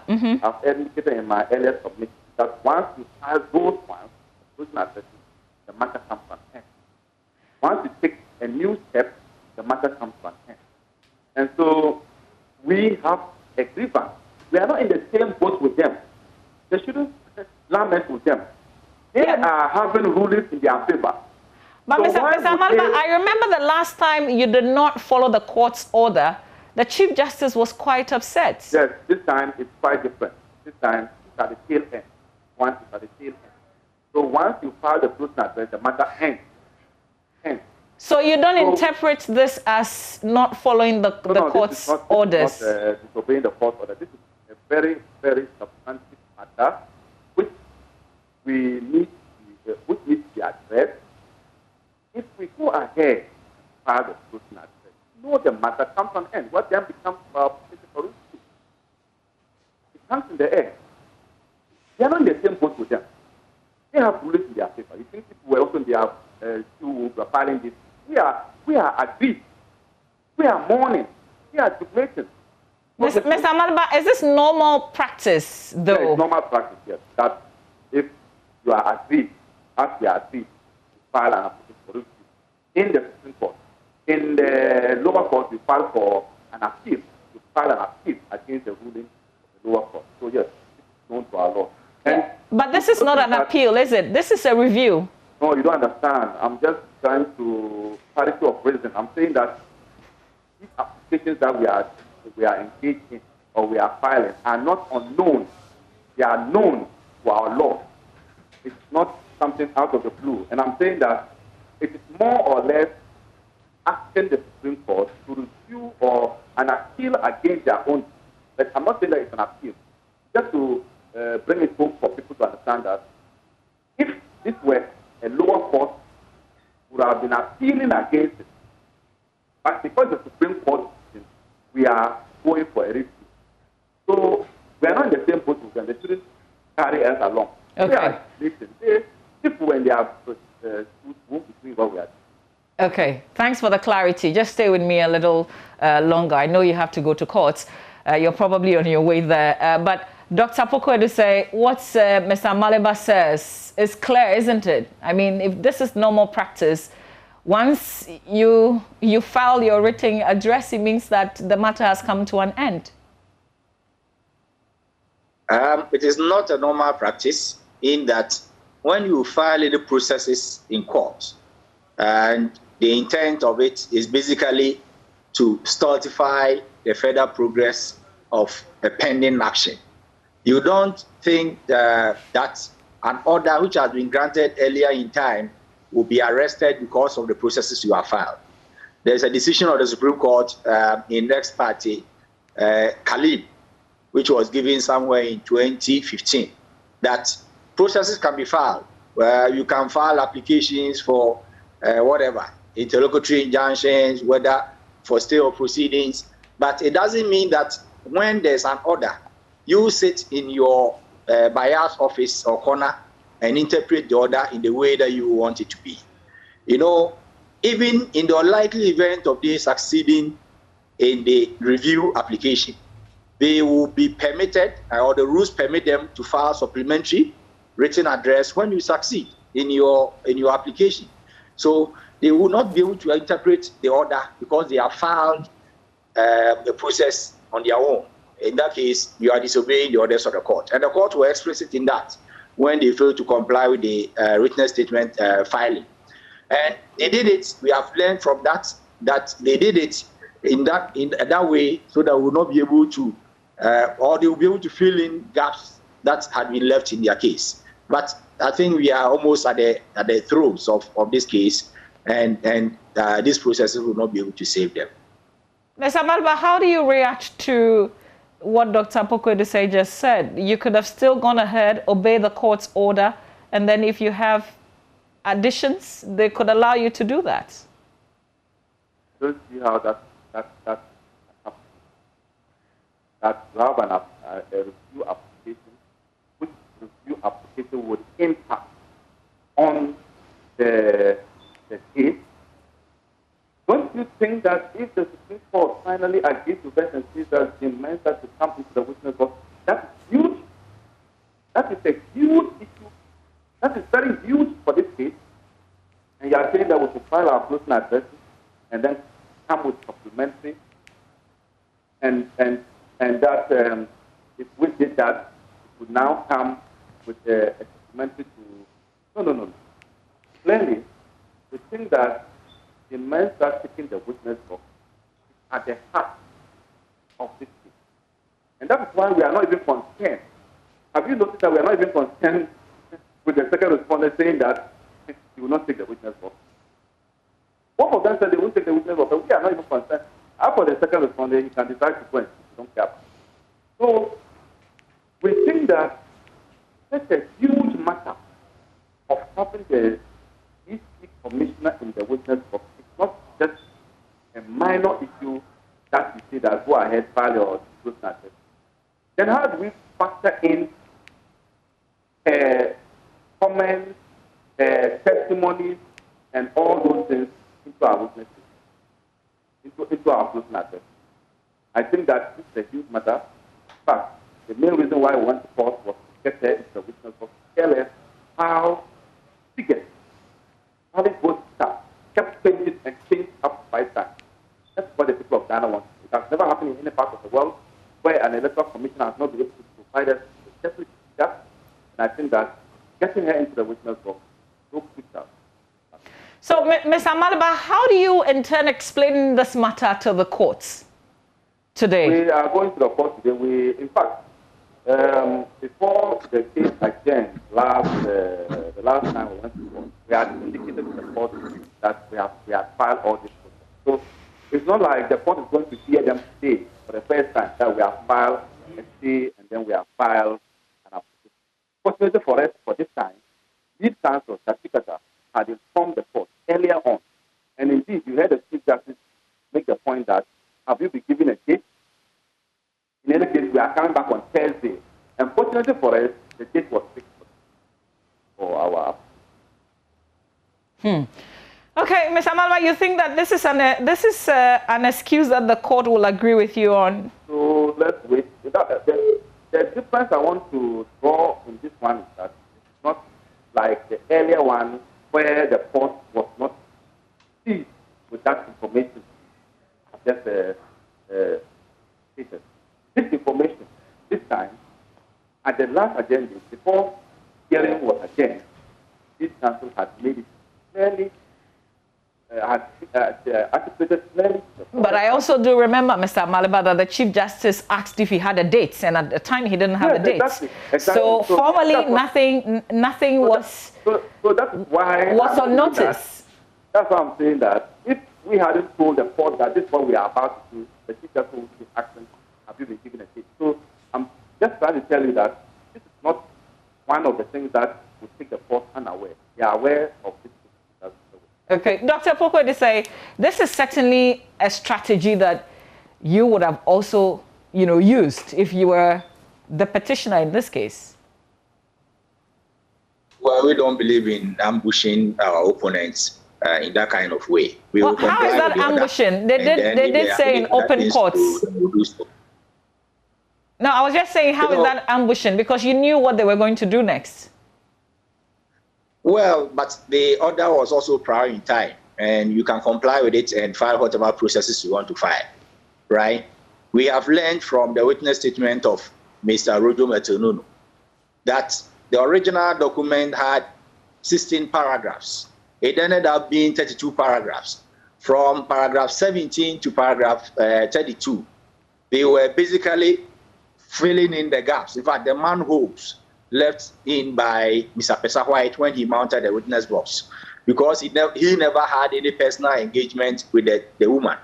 And therefore, his issue of so-called instructions turned out to be a ruse. So it changed from instructions being information or informed by the person who was actually in front of the woman a couple of times. So we think that it's a strategy to fill in, but this will not save them. At this point, when you go to court, the review is for today. And the basis or the justifications for determining matters of review are clear-cut in the law. Are there new evidence they have found, which they couldn't have used reasonable means to find? Even if there is new evidence that you could have found out by being diligent, it means that you will not be able to succeed. And then the second one is whether there are exceptional circumstances in terms of, let's say, a law which is contrary to the decision of the Supreme Court. Without that kind of clear justifications and basis, there's no way you can succeed in review applications. All right, gentlemen, I guess I have to let you go. Mr. Amaliba, we wish you the best in court today as you still continue with this battle. Yes. Okay, great. Dr. Poko, hello, Mr. Amaliba. I'm just saying that we shall soldier on and get to the bottom of it. Okay, great. Well, we will be here watching and following proceedings. Dr. Poko to say, I am grateful that you could join us. But soldiering on, it comes with strategy in the war front. Otherwise, you lose all your skilled workers at the forefront. Wow. We wait to see what happens. Thank you very much for your time as well. We will go back to the Supreme Court and look at what the situation is ahead of what will happen today. But it will be very important to hear what the Chief Justice would say. Would it be as we witnessed the last time when the petitioner failed to comply with an order of the court? We will touch base with our colleague Kweku Asante, who would be telling us what the mood is in court ahead of the sitting. We're also roving today on the back of an issue that came up at the vetting of ministers designate yesterday in Parliament. Mr. Mahama Yariga, the Boko Central Member of Parliament, raised an important issue. We know that by law, there is a compulsory retirement age of 60. In some exceptional instances, contracts could be extended for another 5 years. But he is advocating for an extension of that compulsory retirement age from 60 to 65. As the employment minister designate appeared before the committee, we will tell you what others make of this view, especially civil servants. So stay with us here on the AM show. All these coming up.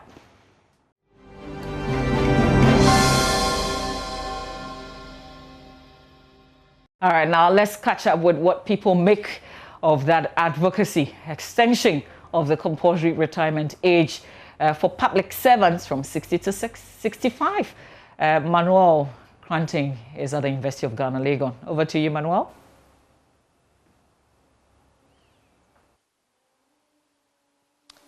Great. So, Mama V, that is exactly the conversation that has been going on here at the University of Ghana, at least with the folks who are here with me in the past couple of minutes.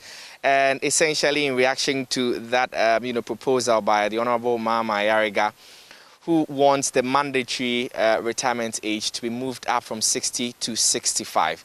He cites reasons such as, tapping the rich expertise of the workforce before we allow them to go into retirement, and again giving them space to be able to accumulate enough resources without having to necessarily put a strain on the pension fund. But I mean, what are the reactions? And that's why we're here. Michael, Vanessa are here. They're students of the University of Ghana. This is actually a graduate student who studies soil science, and this has implications for him directly.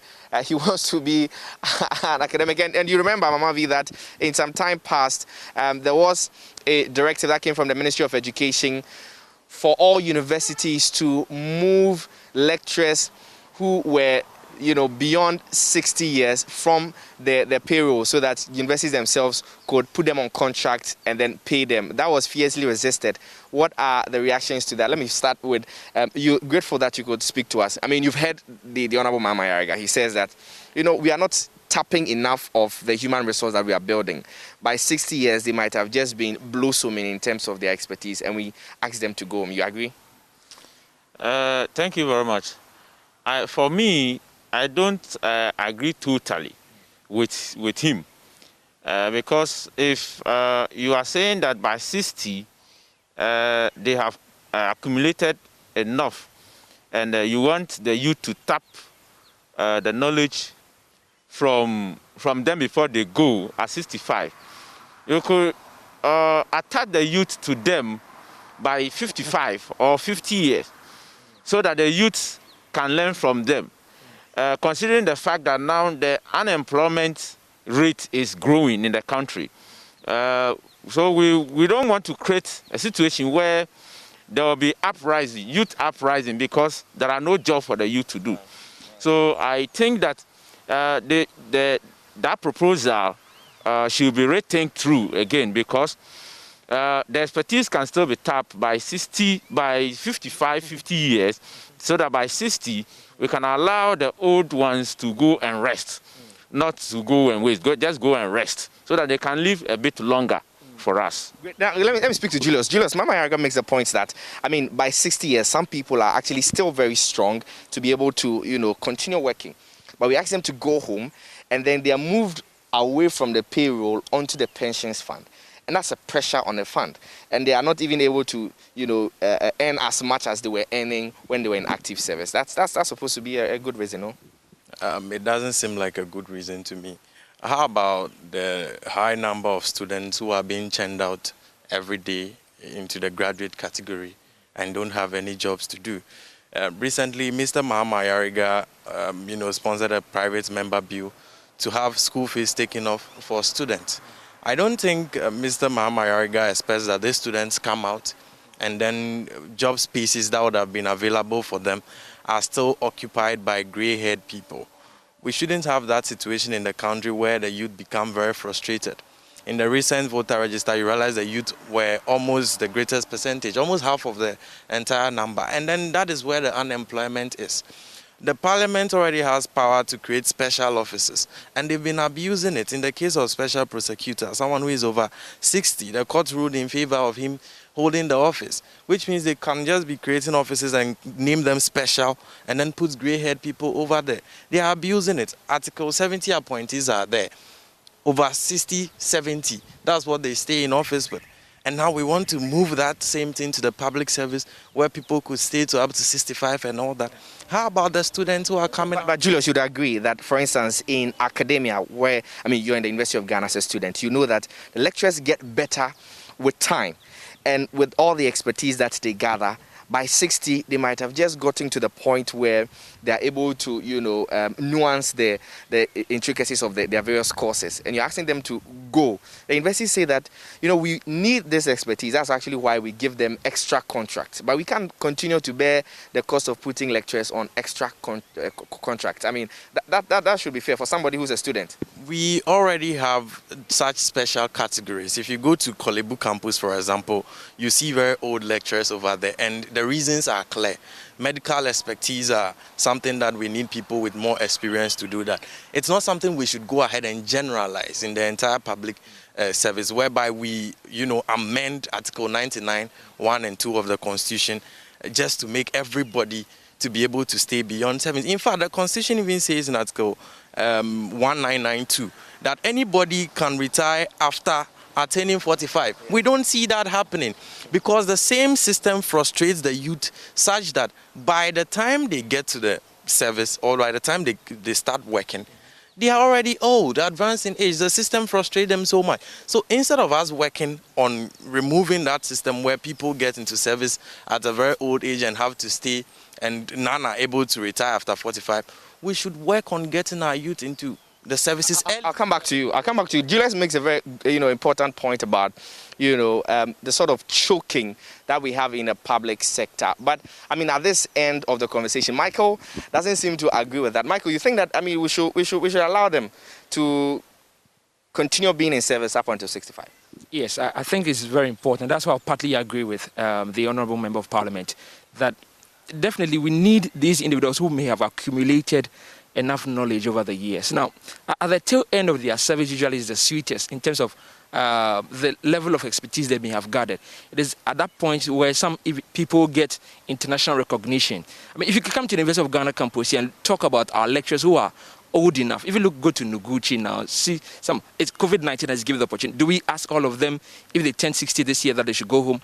No, I think that rather we could be looking at the opportunities or different ways that we could also engage them. So I agree with him on the point of trying to have them still in service. But looking at it from the point of what Julius was talking about is how do we also find employment for younger people? Because when people go on retirement, that is when the spaces become available also for people to move up. Then the bottom ranks become empty.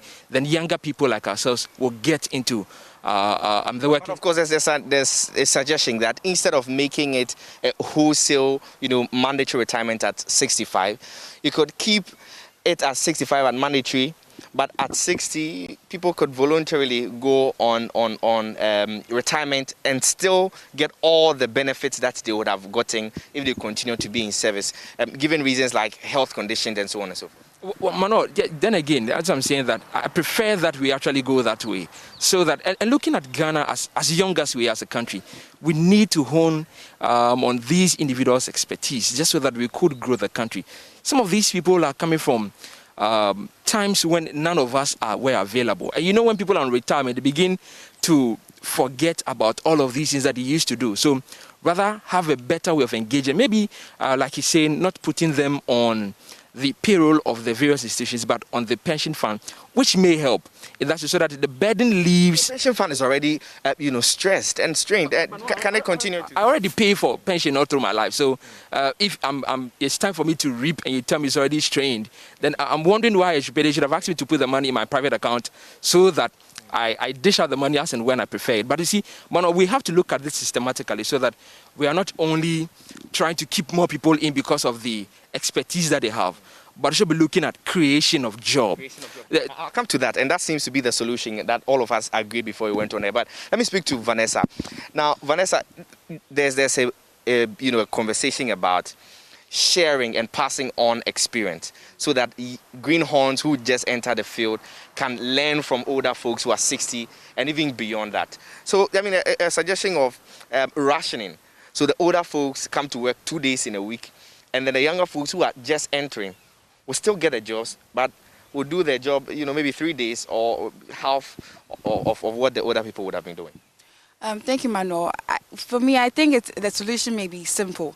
What is the solution? I think that at the age, if they are thinking of actually moving it to 65, and indeed they move it, I feel that at the age of 60, they should have a lot of mentees around them.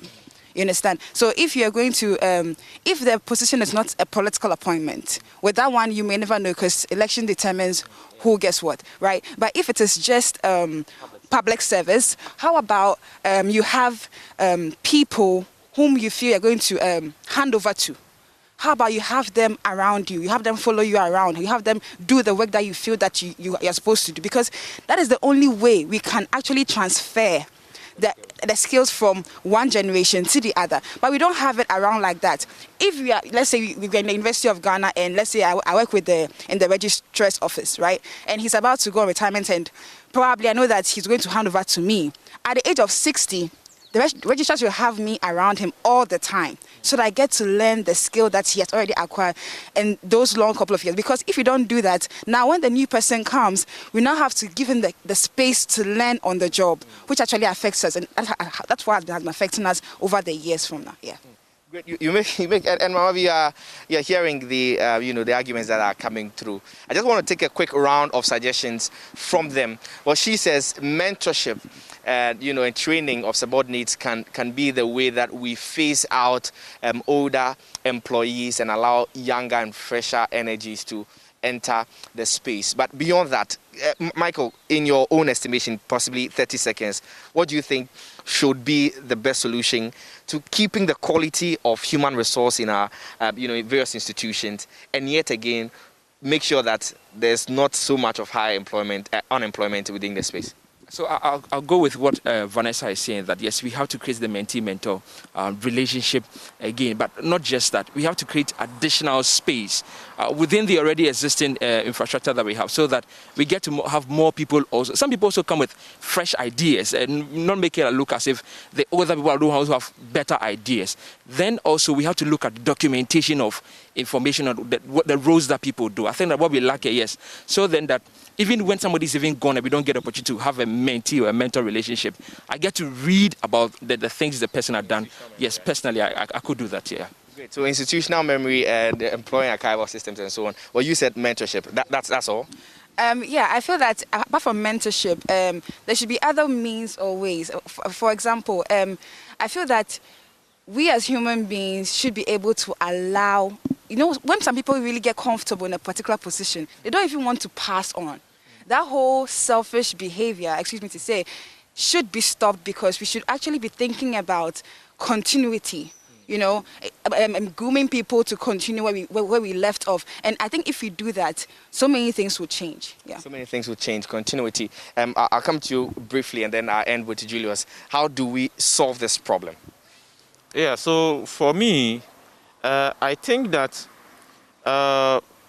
we should make it mandatory, and at a certain age, if the Constitution can staple that at a certain age, the person should be attached. We should have, like Vanessa said, the mentor and then mentee relationship, so that We know that by 60 years that the person is going, we have somebody he or she has trained to take over so that the skills can pass on. I think that should be the best way to go. Great. So let's not at all consider the Honorable Mahama Ayariga's proposal to review it. He says that what the folks who are in the service who are growing older have more to offer. They may get more money if they are still in active service to actually look after their kids who are in school and so on. That's a point that he makes. Still doesn't suffice for you. What will suffice for you? How about their kids who are just about to leave, like myself? By the end of this year, I'm about to leave. And then there's no space for me because the gray ones are still there. We have enough expertise and human resources in the youthful energies that we can infuse into the systems. Let's create space and infuse them into the systems to work. The fresh graduate student can do that. If you take services like the immigration service, the police service and all that, you want to maintain people above 60? We cannot do that. We should infuse our students into the system. They should be more focused on the youth. And I believe he started that when he advocated for us last 2 weeks or so. But he should be a bit consistent with that. Great. That's Julius ending the conversation that we're having here. So I don't think that it's even a matter of ending the conversation. It's only just starting about whether or not it is feasible and even a tenable proposition from the Honorable Mahama Ayariga on, moving up the age limit for retirement from 60 to 65. You've heard them.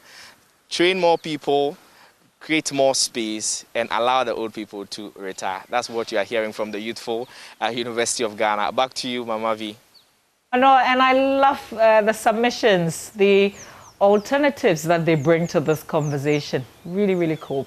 Thank you, Manuel Roving from the University of Ghana campus on this matter of extension of retirement, the compulsory retirement age of 60. From Legon, we go to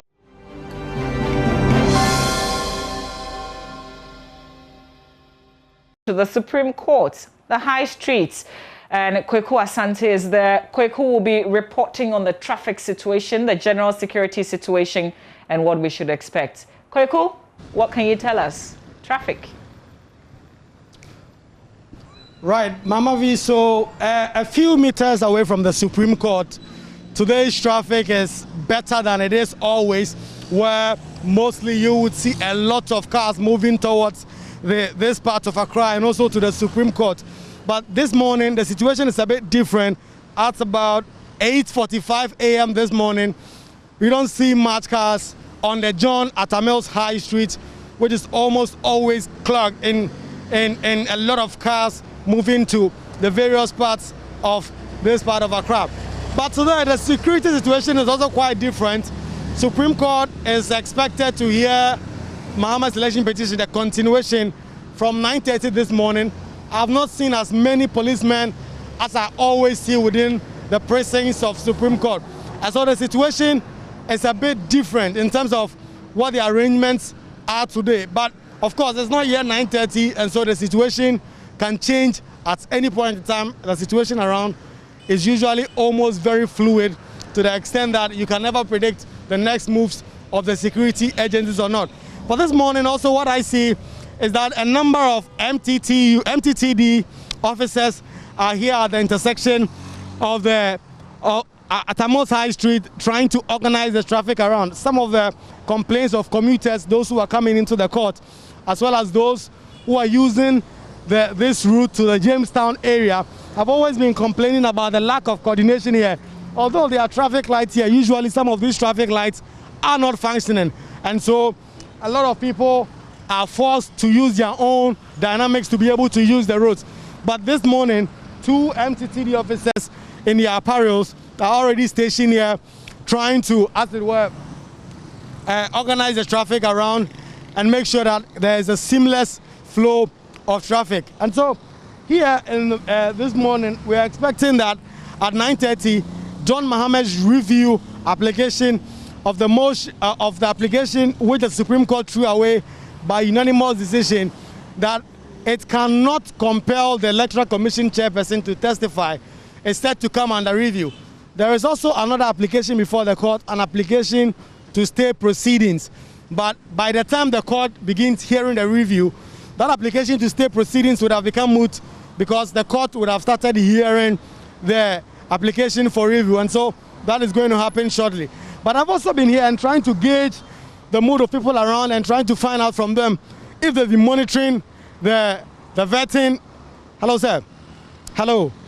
Okay, so this guy is already not wanting to talk to us, but so I've been trying to monitor the mood of those around in terms of whether they've been monitoring the vetting and Parliament Appointment Committee and the kind of issues that are going on there. But before I get anybody, let me get back to the matter of John Mahama's election petition. And so John Mahama is contending that the court made a fundamental error and decided not to compel the Electoral Commission chairperson to come in and testify.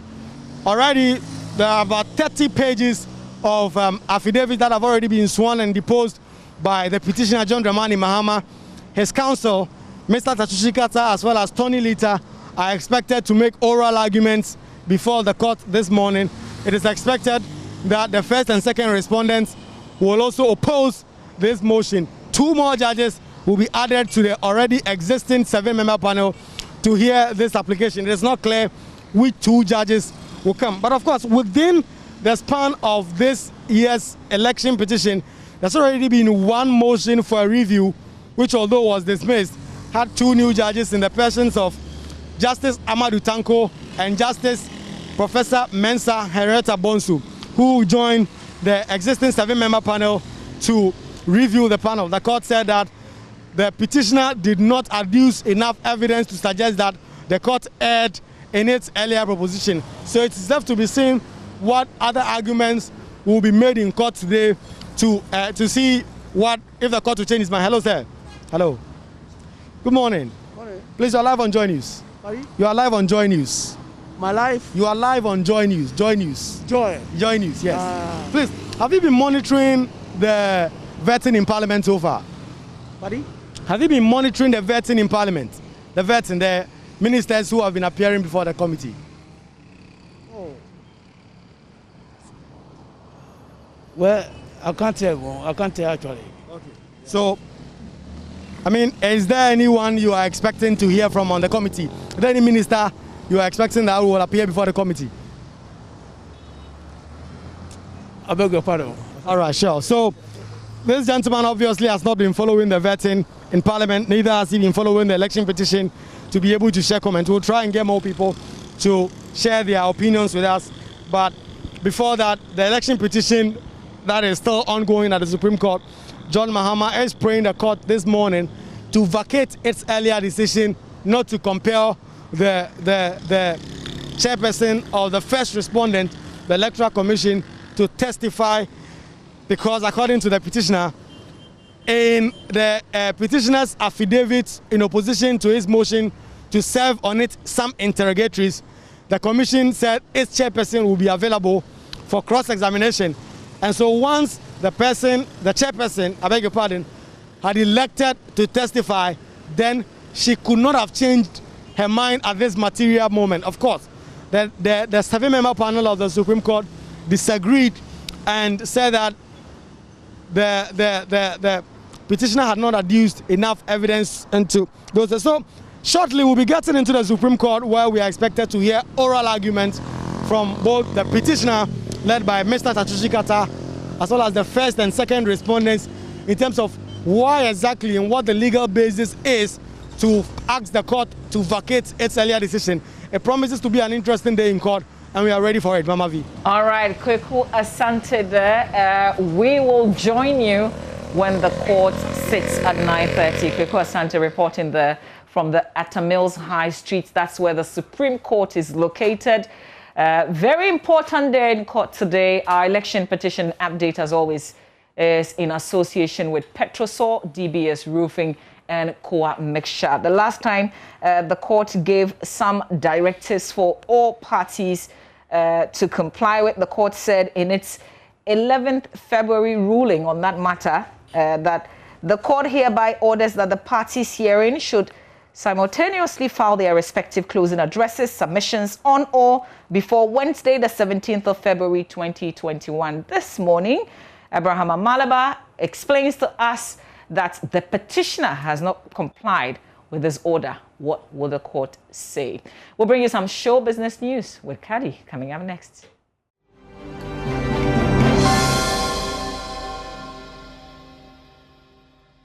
The showbiz segment right here on the AM show.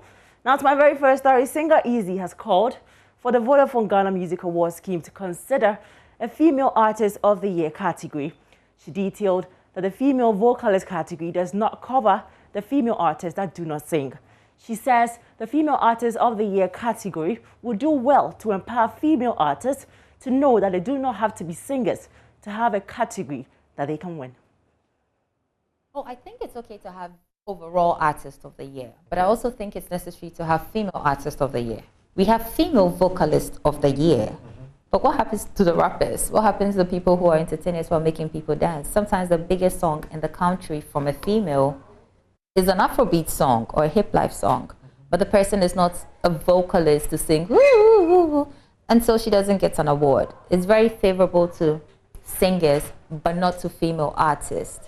And so it's okay to have Artist of the Year, general one, but I feel like as a female, empowering yourself is knowing that there's something that you can grab. There's something that you can show for your craft. You know, you don't have to be a singer to have a category you can win. Ebony won Artist of the Year. Yeah, she did hugely great in that year. And I have to say, it is possible, but what I'm trying to say is when you look at the likes of the male-dominated artists we have in the country, okay?